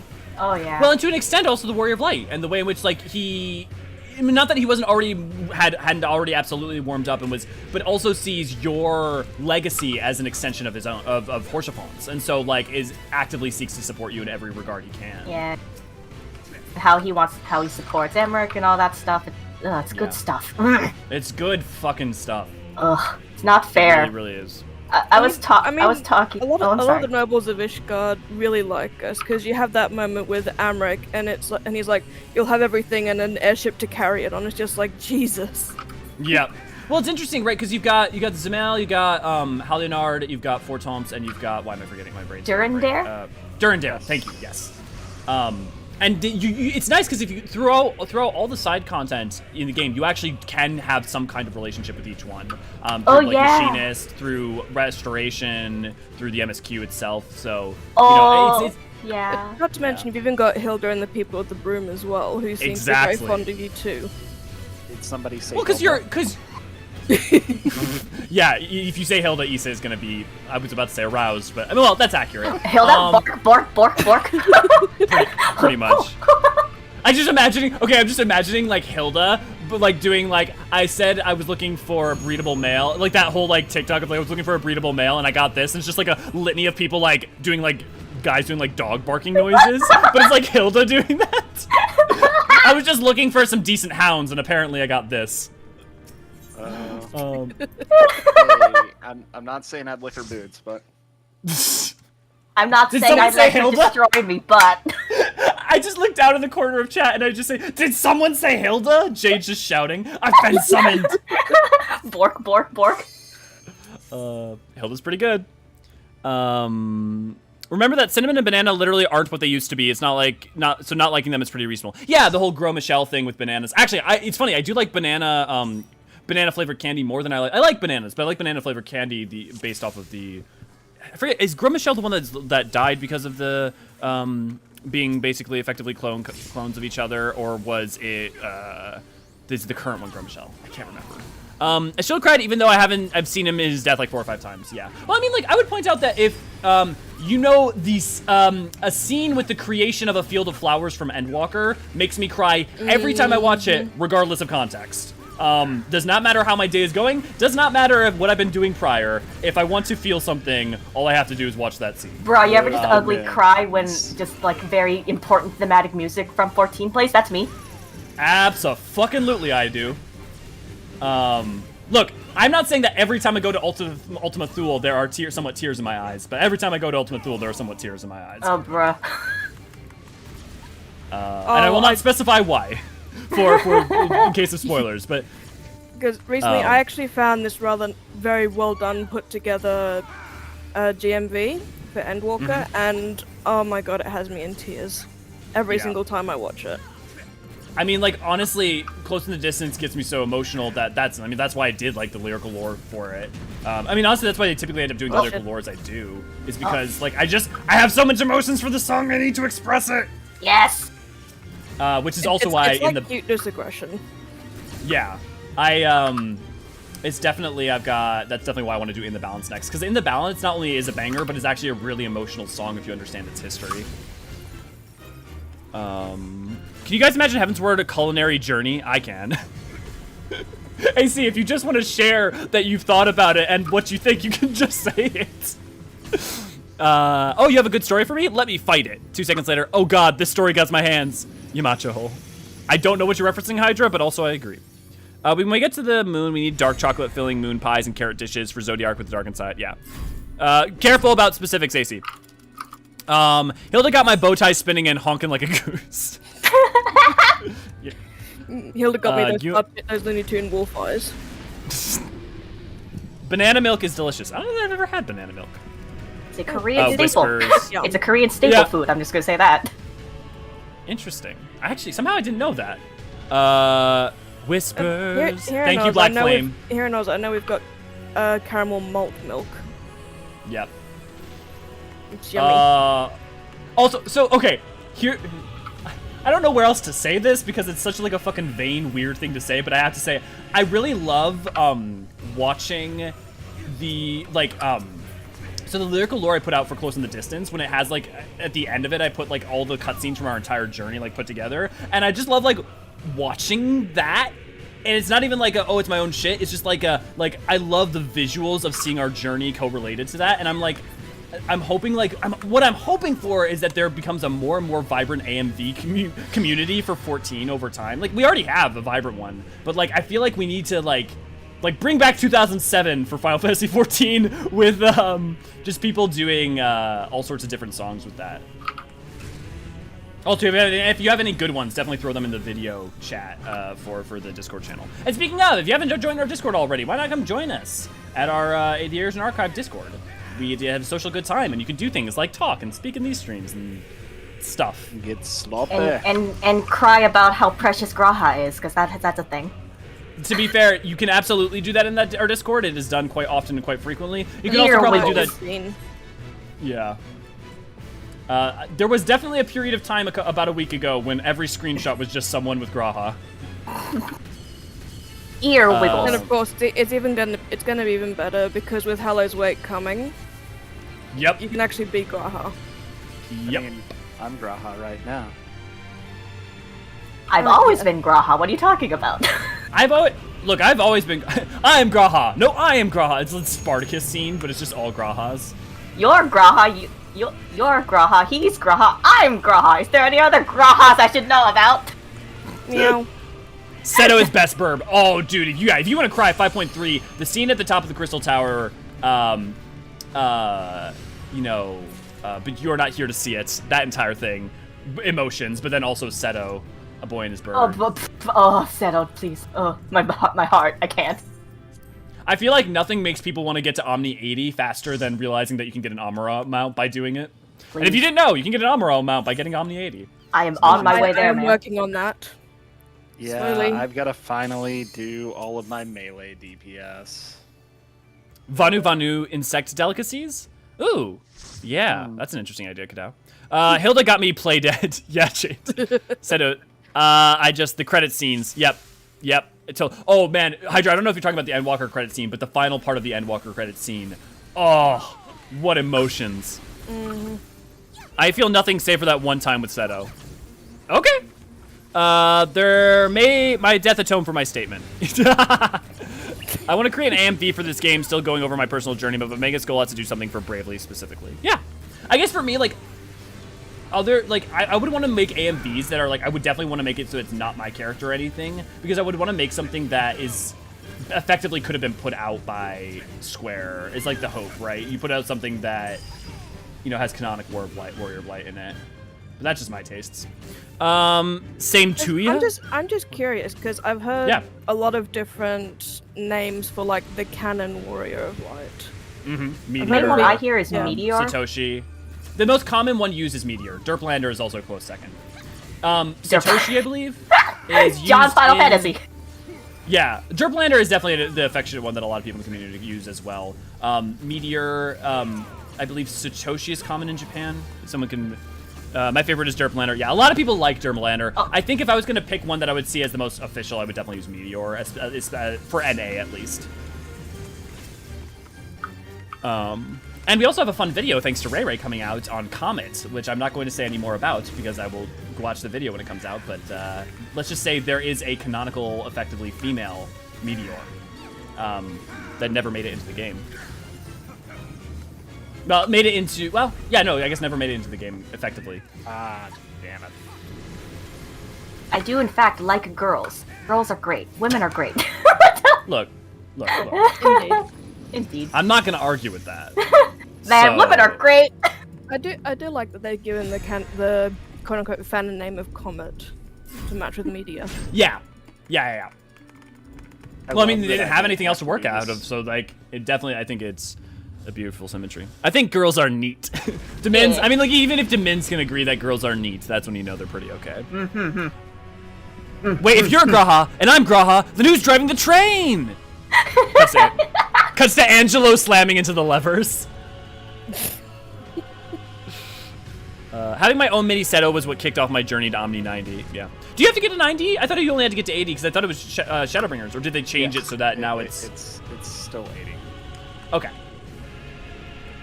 I think they're saying since they got everything to 80, they said might as well go to 90. Yeah.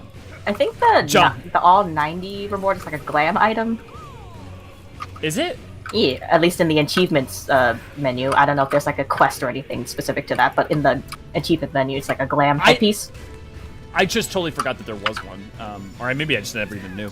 The Final Fantasy XIV archive videos on our Plus channel feature Comet. Yes, if you've ever looked at our Plus channel, or the videos that Ray does that encapsulate the, that are like really well done, not really abbreviations, but effectively the MSQ, it's an entirety with all the bullshit that is like just walking around and stuff cut out. She always uses Comet, so you will definitely see her if you're ever curious what that character looked like. What are you implying, sir? I'm implying you like dicks. I'm stating. Am I wrong, Demins? Am I wrong? What if the OG Warrior of Light was actually named John? I mean, that'd be kind of weird for a Japanese game company to name their protagonist John, but hey. No, it's like we need the Japanese equivalent of like the name John, like a very common name. I mean, something like Satoshi is effectively like that makes sense. Isn't that what they use for like Ash? Yeah. Satoshi. I'm relatively straight. Why wouldn't I like girls? Okay. Look, the amounts to girls and being straight are not. They do not have to be, exclusive. That's very true. You know. But also, Demins, I'm just saying, I would point out to the amount of times you've been excited by gay bulges on this stream, and the few amount of times you've been excited by women had me unsure. Let's just say that. Yeah, I only had 10 levels to go, so I went, fuck it, let's go! Yeah, to get the Amuro. I remember seeing that some party of Ape Durlanders cleared P8S. Those motherfuckers. I do wonder if we'll have a different main character now for our 7.0. No. No, that's not gonna happen. That's never gonna happen. They're not gonna like make us switch into a different character or something. It's always gonna be the Warrior of Light. That was something that they brought up as a possibility. Yeah, that's they were talking about new like Scion characters and stuff or new perspectives, but I don't think they said that they were gonna like make us switch out. I don't remember them talking about that as if they were like interested or willing to do that idea. I feel like it might have been brought up. Change the lyrics of Katy Perry's California Girls to Eorzean Girls. That actually goes along with the conversation we were having in our static, or maybe while we were doing the weapons, which was basically doing all of the Katy Perry songs. But, what was it? But for like each of, what was it? For each job. So like Dark Horse would be Dark Knight. I'm trying to remember what all of them were. Firework for Black Mage. Yeah, well, no, it was Firework. I think was like Paladin, but Hot and Cold was yes, Black Mage. I think the gay bulge is funny because I'm 30 going on 12. Love you, Demids. Oh look, I sent a statement to my friend and now I'm getting death threats. What? No, I meant for the new trailers. Yeah, I would still say that the trailers are still going to be the Warrior of Light. Oh, I guess, you know what I would see potentially is that, you know, if they wanted to switch over to, like, Comet or something, they could. But, like, I know, I think they're going to stick with their figurehead, right? Because that's their marketing figurehead as well. But, you know, maybe.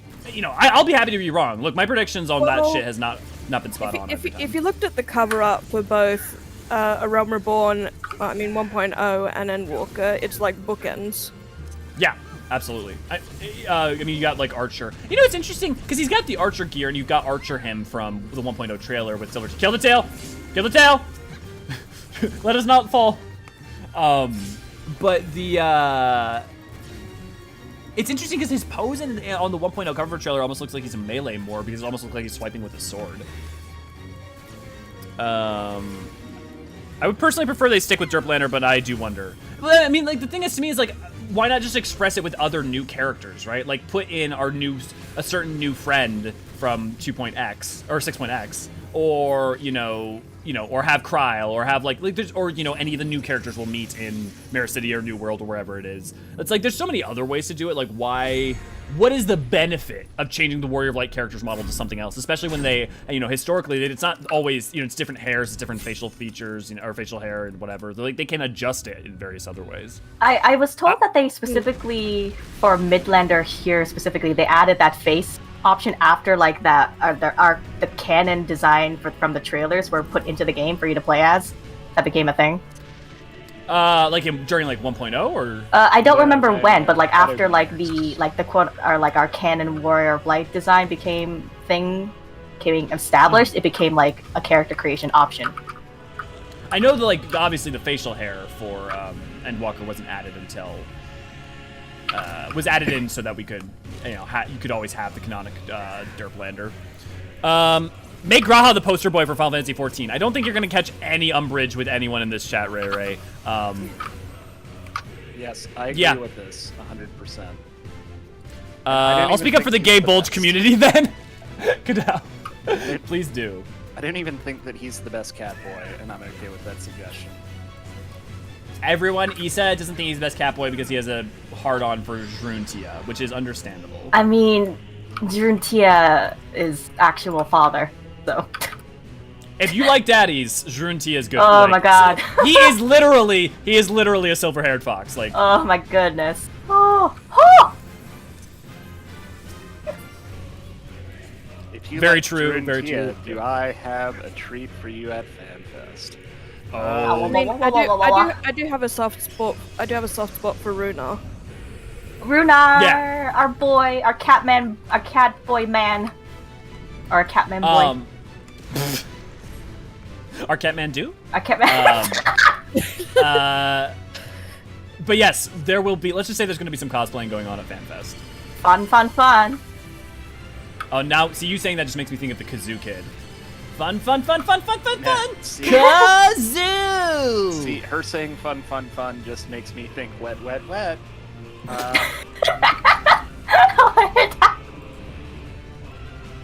Froth and Foam? Meteor's face is in 11 publicly, so is Comet. Publicity, so is Comet. Okay.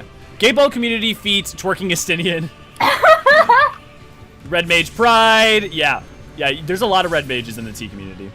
Isn't Graha more a granddaddy? No judging. Well, here's what I would argue. How do I talk about it without spoilers? A certain character that is he at a different point in his life has some granddaddy energy, but Graha at Crystal Tower and Graha as Scion I would argue has no granddaddy energy. But I'd also argue that I think Graha has absolutely effectively been 3 different characters in his existence. Just in terms of like the life experience and the place in life he is at with those 3 points in his life. Almost definitely.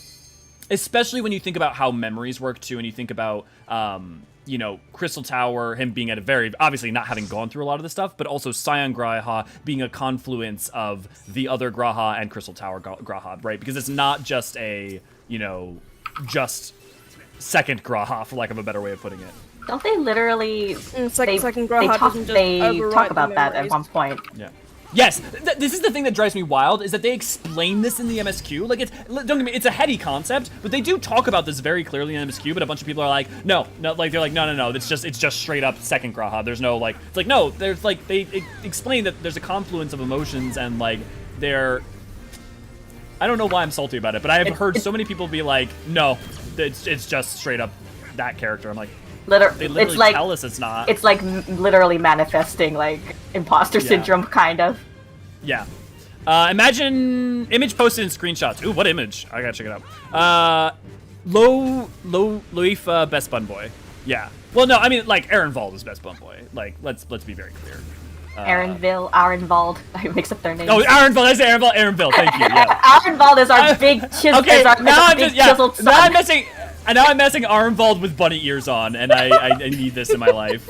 Yes, I stan our wonderful chiseled young man. He's a good Oh my boy. god, Arenvald is fucking phenomenal, and I'm really excited to see, like, there's obviously a background story around him that's going to continue on, especially after 5.x. He was one of the first looks for the player character, and for us that, you know, not everyone in Garlemald is a piece of crap. Well, that's interesting though, because he's half Garlean, but he's like, he never grew up or lived in Garlemald whatsoever. He was Alamegan through and through. But I would point out that it does all the same make it did provide a much like more nuanced and complex his relationship with his mother and what she did to him and all of that. And how it parallels Fordola. It's good stuff. Yeah, it is. Yeah, absolutely. What's the red mage equivalent to gay bulg? I mean, just saying you're bi, basically, because one, Jruntia, like, I don't care if you're man or woman, like, come on. But also, like, you know, black and white, you know, like, you're balancing the 2 scales, you know, you're balancing your 2 attractions. Bi mage, maybe? Versexual. Versexual. Yeah, Versexual. no, that Now, versexual. Yeah, I'm good. I'm sorry. I'm just imagining a red mage now with a glam with the bi flag colors. Yeah. Yeah. No, it's that. It's a red mage. It's the flag of the red mage is the bi flag, but then it's just the UI icon for your black and white mana on top of, like, in the center of it. He even alludes. They're sexual. Yeah, he even alludes to the possibility that the process could fail. Yeah, like, or that it could cause, like, it could curdle or whatever. So, like, and also we're shown the idea of, like, memories interacting in that way elsewhere besides. So it's very clear that there's, like, a youthfulness and, like, an energy and a reinvigoration that happens with Scion Graha in 5.3 that makes him, in my mind, a meaningfully different character than 5.2, or than Graha 2, and also the death of that character is a death in a very meaningful way, just because there is not a cheating of death, but a legacy continuing on and a different self continuing on does not necessarily remove the fact that that was a meaningful end to that character's life. And I mean, it's also like the whole clone, like, teleporter thing from Star Trek, right? Like, yes, you implant your memories in another version of yourself, but it still isn't the same individual. There's It goes along the line of someone greeting their end with a smile, so to speak. There's a philosophy thing for it, something boat for that, but I don't remember what it's called. Oh, the Boat of Theseus. Thank you. Yeah, kind of like that. Ship of Theseus, yeah, where you replace. So that's interesting because that is slightly different, but at the same time, just as valid and important and relevant to what you're saying, to the whole topic at hand. Yeah, because if you replace plank after plank after plank, it's still the same ship. But yeah, that gets kind of touched on elsewhere in a way that we can't talk about because of spoilers too deeply. But I think the Ship of Theseus as an idea absolutely comes back up in other places. It arguably is more relevant to the Endwalker antagonist. What happens to him? Yep. Yeah. Yep. That's exactly part of what I was thinking about. And broadly, in some ways, the Asians along with the whole identity thing of the other antagonist, our lovely little bird. Mm-hmm. Our bird. Yes. That is basically. I was thinking about the antagonists of broadly of 6.0 as well as the ancients as a whole. I'm gonna catch up on chat real quick. Oh, we got 2 more slots open. Someone left. Yeah, Jade had to head out. But honestly, we're making good time. And honestly, we're not having problems with phasing, so we should be okay, even if we're on fewer DPS. Droon uncannily reminds me of Mikote Dante. I get it. I mean, especially his coat and stuff and his silver hair. Just turn the weapon into an Alistair and you got it. Yeah. I've done that. I was at Pride Concert for LunarCon. I was bi and I was the bi mage. Nice Black Flame. Death is not the end in 14, but a new beginning. Yeah, I mean that's explicitly true on a number of levels, and especially when you understand, for instance, the lyrics of Flow. And not to self-plug, but here's my self-plug: go watch my lyrical lore Flow. If you don't, it's very clear that honestly, if Death worked in the real world like it did in 14, I feel like I would find a lot more existential peace, right? Because it's not only Gandalfian. The quote to Pippin, right, in the Battle of Minas Tirith, death is not the end, all that. But it's also knowing that what you are will either in some way help or affect new life, which, I mean, you could argue is true of ours, but that there is someone that cares and, there is effectively a deity that is caring and comforting for you, especially when you think about Hydaelyn. I have to pop out. Yeah, see ya, Hydra, no worries. Thank you, Ray, for posting the Flow video. For fuck's sake, we have not seen a single doggo this the entire time. How many tomes are we even at this point? Xenos is like, you're not talking about me! Oh, no. Xenos is not the one I want as my pet. I'll take him then. I'm sorry. I was waiting for one of you to say it. I'm sorry, man. I can't be there.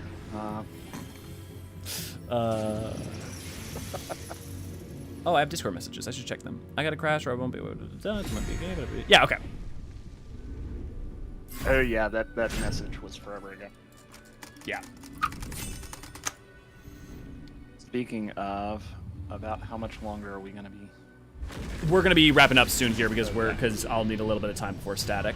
Yeah. I saw that the Art of Flow they made, and I have to say that a certain mage of small stature was floating in a very funny manner. Yeah. Okay. Were any of you guys watching last FanFest? When they put out some art along when they revealed that they were doing the whole guitar promotion thing. If you know what I'm talking about, you're gonna be laughing. If you don't know what I'm talking about, I'm gonna show you something, and you're gonna realize just how much they were fucking trolling us before Endwalker came out. I love it when a dev team has fun like that. Fuck it, you guys can do this without me. You don't need me to do DPS. I'm gonna pull it up now.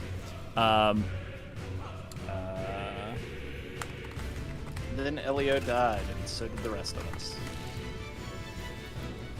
So, they released art that they put out, and it was this beautiful art of Y'shtola just sitting and playing a guitar under moonlight, and it was, and it was oh, okay, that's really beautiful. That's curious. For those of you who have played Endwalker, notice a little blue bird very clearly in the foreground. That is not apparently ultimately a random element. Those motherfuckers were teasing us to all high hell. But this is why you always should be looking at anything Yoshi P puts out, or any of any of them put out at all, because there's a good chance that there is some kind of spoiler that you're not gonna have, or not even spoiler, but just clue that you won't have the context to understand till later. That's also why you should always look at Yoshi P's t-shirts. I can't believe I managed to survive that. I literally came at the last possible second. storm of blood for a fallen brother. When did Xenos get the practice in to use Shinryu's powers? I mean, it's... Didn't? He had the resonant for a bit of time. He effectively didn't. I mean, he's effectively just using them kind of wildly right now. But also, I mean, he's skilled and he's next. So, like, I mean, it's not surprising that he was able to master it with relative quickness. I mean, he literally mastered the art from his short story. He mastered the art of oh, what is it called? But that art of the guy from, I believe Corvos, the Corvos rebel, and he mastered that in only a couple of days, if not weeks. So we know he's a quick study. That's some, oh my god, a purple and yellow chair in the background while Luigi for Smash energy. Right, except for the problem is with Yoshi P, it's true. It ends up being like, actually, they're...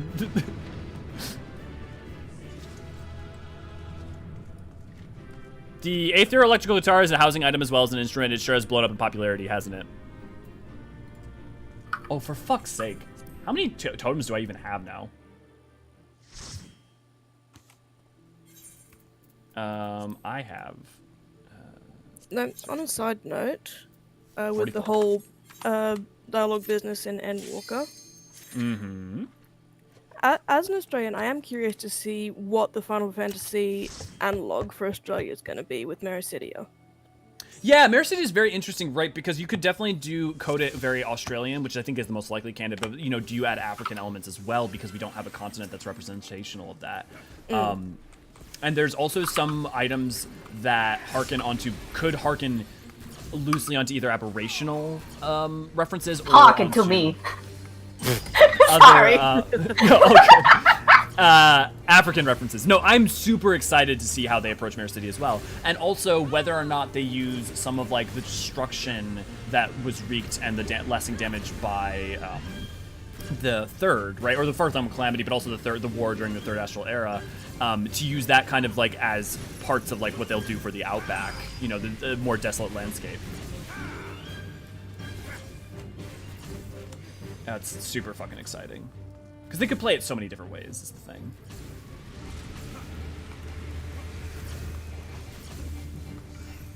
Especially I mainly read it as a because they're always saying that there's things out there that are going to kill you, and very dangerous animals and such, though it could be read as both.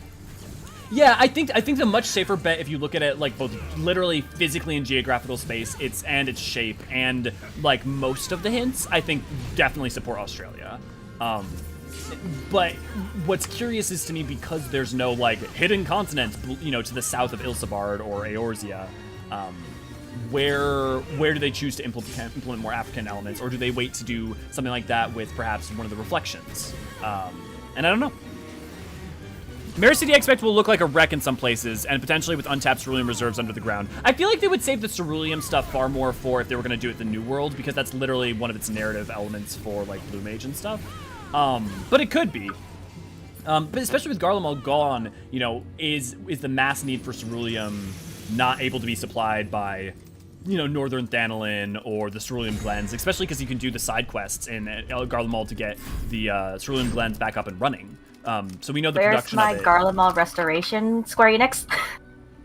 I would say someday. I just think, you know, think about the fact that, you know, we didn't get the firmament and all that stuff until, you know, Shadowbringer / Endwalker effectively. Yeah, that's true. Are you thinking like Garlemald restoration, like how you've got the Dome and Enclave?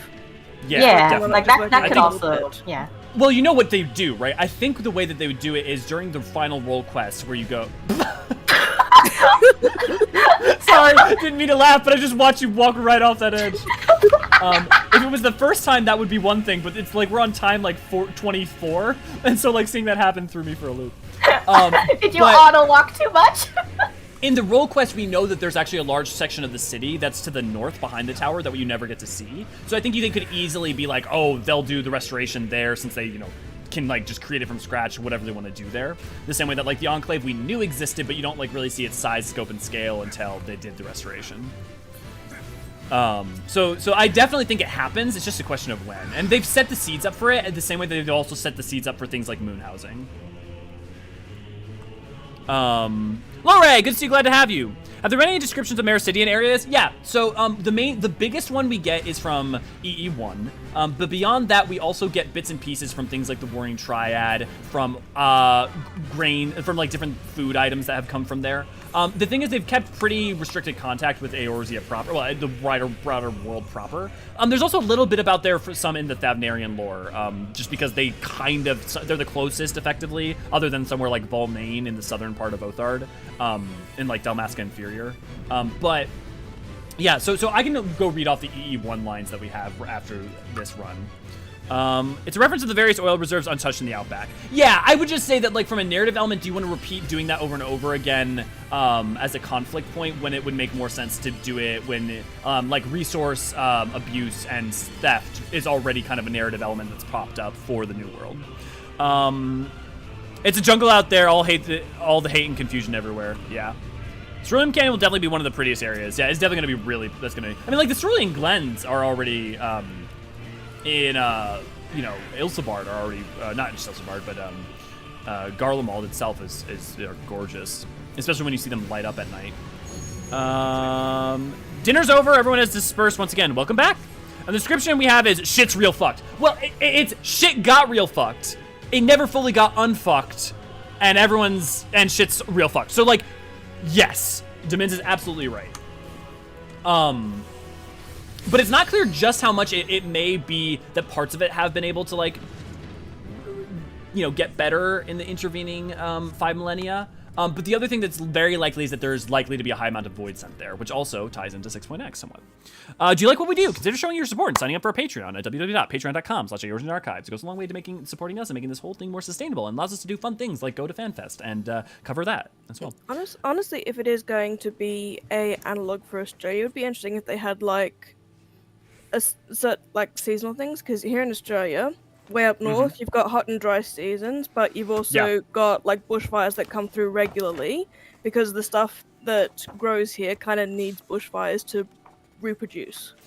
Yeah, I would suspect, I mean, you would know better than I would, but I suspect that you would see a breadth of different places. I think you'd see probably the north, maybe they do something like make it more green. I mean, maybe they could just play with the coasts a whole lot too, There's a lot of different ways. Since we got the diving mechanic from Stormblood. Stormblood, yeah. Oh yeah, that would definitely be interesting. And we've also got some very dense rainforest up in here as well. Exactly, it's not like it's yeah, it's not like you guys are like, oh, it's just the Outback, it's barren desert everywhere. It's like, fuck, no. There's quite a lot of variety. Okay, Mericidia. Far to the south of the 3 great continents, beyond the equatorial line, lies the second of Hydaelyn's 3 landmasses, Mericidia. 5 millennia ago, at the close of the Third Astral Era, the Allagan Empire, unsatisfied with controlling merely Aldenard, Ilsabard, and Othard, set their sights to the south and began an invasion that would end with nearly the entire continent being rendered a wasteland. While some areas remain uninhabited even today, those which have been repopulated remain reclusive and very rarely welcome contact with civilizations of the Northern Hemisphere, oft-times attacking any who approach, whether it be by sea or air. Because of this, very little of the region is known, including even the most basic of geographical information. And one of the few images we get is... here, let me pull up my thing so I can make sure you guys can see this. That direction? No, that direction. That image there is one of the few images we have of what Mericidia may look like. At least in part. But yeah, so... The other examples you could look at Zervain's Dominion, but it's not clear how much there's artistic intent. I would also point out to your point about rainforests, right? Sephiroth. Sephiroth very much supports that would definitely be one of the like of the 3 geographic regions. There must be at least one place that's relatively maybe like coastal city, or at least maybe coastal ruin, and that would be more reference to Sophia. Zervan, could play a lot of different ways, but because it's like a barren blasted lands, that could absolutely be referential towards somewhere that's more deserty or what have you. And then with Sephiroth, you have to have somewhere that's like very lush. Where they choose to put that, though, is an interesting question. Okay, we're gonna probably start, the U tribe, M tribe too, actually. Oh, I'm expecting feral Mikote natives then hunting for their own food, etc. Well, Mikote don't come from Mericidia, but just that was a confusion that a lot of people had because there was a lot of like misconstruing of information, but there absolutely could be a Mikote. There absolutely is likely to be Mikote there. The M tribe and Thanalin still hunt for their own food. Yeah. I think it'd also be cool if there was a burn-like area that has some kind of mechanic where you stay there too long, you start taking damage until you get safe zone. You know, it's interesting, Jade. 14 as a game tends to, unless they do like instanced areas, doesn't tend to avoid to do that. And I think there are some like, the thing is that sounds cool, but then it just becomes annoying after a point, and then no one wants to hang out in that zone. But you know, I like the idea. The U tribe, M tribe too, but they're an Alamigo. They stole some Mara City architecture and put it in as a slot. Yes, they did. That's one reference we have. Sorry, you can go ahead. For Alamigo, I'll tear your limb from limb. Okay. The whole like hot area and all that reminds me just of how some Monster Hunter games play. Like if you go out in the desert, you have to have cool drinks, otherwise you take damage. Right, or you know, a good example being something like Dragon Spine from Genshin Impact or stuff like that. Like it's not a. I don't think those ideas are bad per se, but I think in a game, in the way 14 is designed, I don't know that because remains exciting, rather than just an inconvenience after a very certain point. Like a lot of game design involves like having cool ideas and then like, but that wouldn't really work for the game. You know, it's sadly a lot of stuff like that would be cool stuff have to get scrapped for the sake of game design. Yeah. So speaking to one of the last things I think we'll do before I head out here is since we're talking about this as a topic anyways, I'm gonna go to the Gamma Quadrant so we can talk about the Allagan part, the same way that like Allagan stole parts of the burn to create land masses, to create the land masses around Azazla.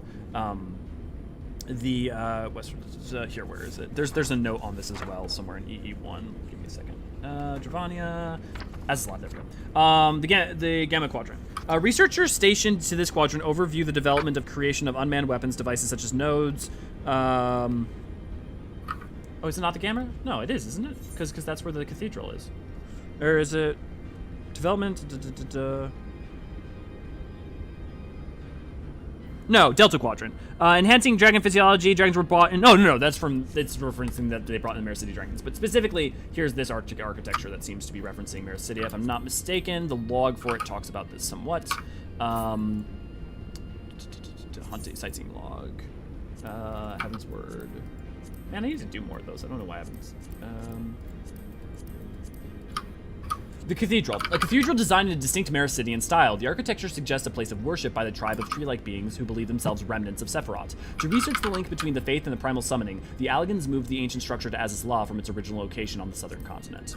So yeah, that is a big piece of, and then also probably assumed that obviously the conducting these structures as well as a part and parcel to it, which means that likely the whole of this is. Now obviously, you know, this is clearly Allagan in make. Yeah.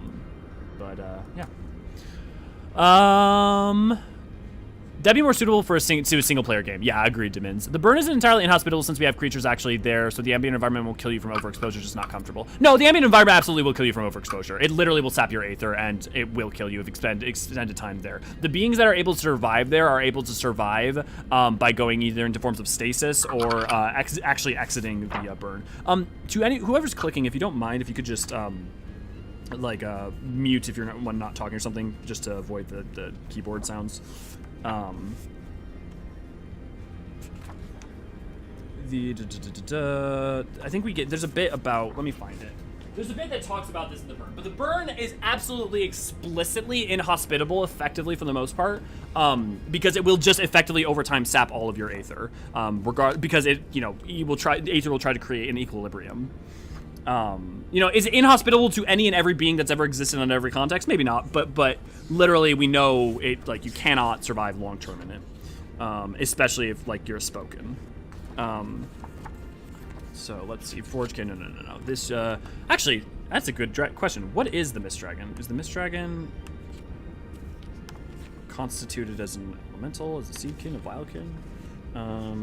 Oh no, you know what? I bet we get more about it in the section on the burn itself. So let's go to Heaven on High, Palace of the Dead, Alamigo.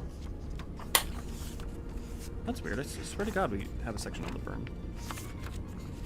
Right, I mean, like, I know the burn happens later, but I thought for sure there was at least somewhere in here.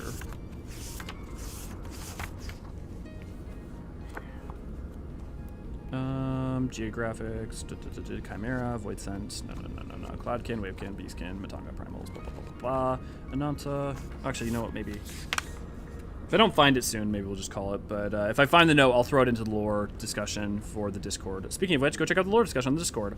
Also, don't forget, Monday and Tuesday, MSQ replay every day. Or every day, not literally just those days.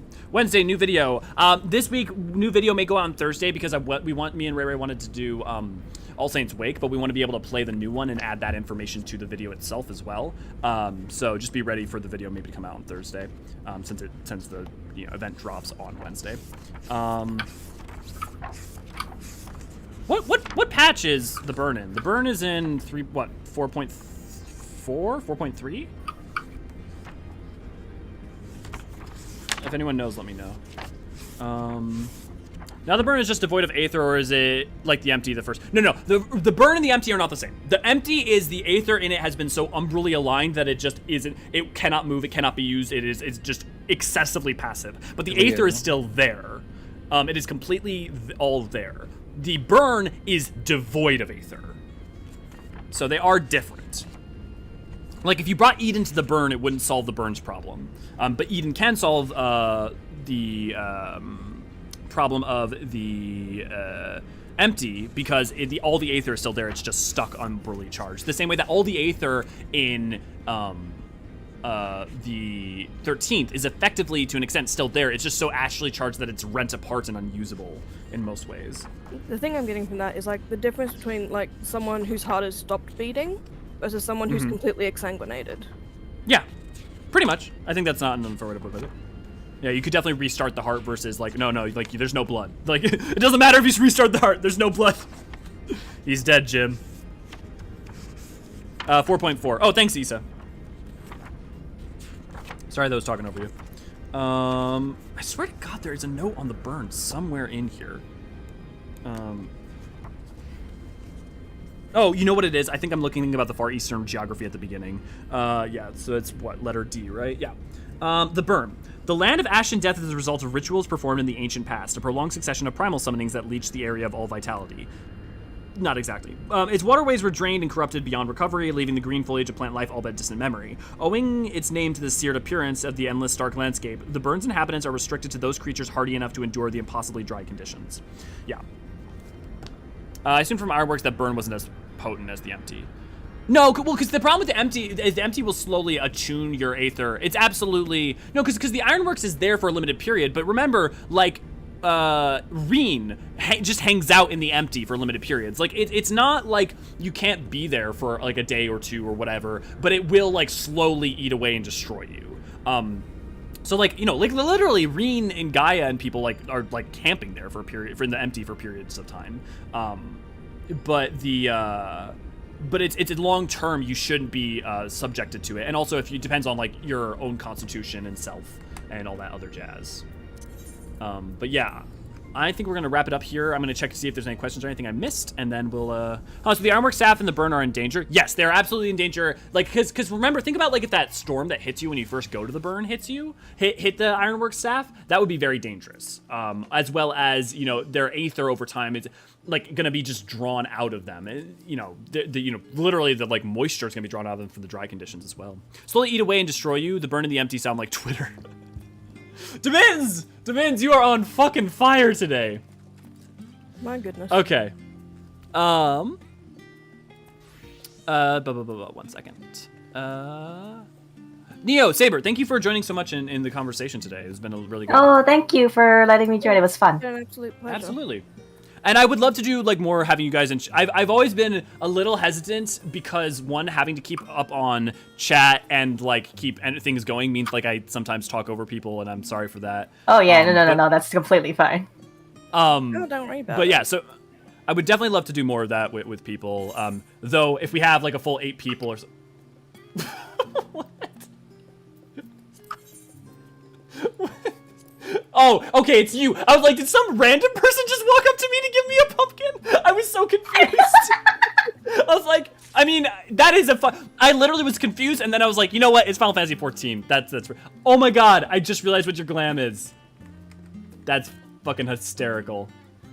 That's really good. That's really fucking good. Hi, Chad. But yeah, we may It's easy when there's only a couple people in chat. When it gets to like 8 or so, then it gets interesting. But we'll see. I'll definitely try to do more of that. I was late, so I had to make up for the lost time. Yeah. Exactly. Island Sanctuary Hardcore Survival Edition. Yeah. Ooh. You know, the Island Sanctuary in the Burn. Yeah. I'll take that. Okay. With that said, then I know you did a really good job. And I love that you have the minion on your shoulder. Because the thing is, if I looked at it, I may not like piece together. My brain managed to recognize it, and then I saw the minion, and I went, "Oh my god, We matched. Okay, I am gonna head out then because I have stuff to do. I have been Elio Forcerat, and I will see you guys. What's the next thing that I'll see you guys? I'll see you guys on Monday for MSQ replay, and we're gonna hit 3 point. Actually, oh, speaking of Monday. Is Warring Triad. If you'd like to join for Warring Triad, make sure to join up then. Night, everybody. Thank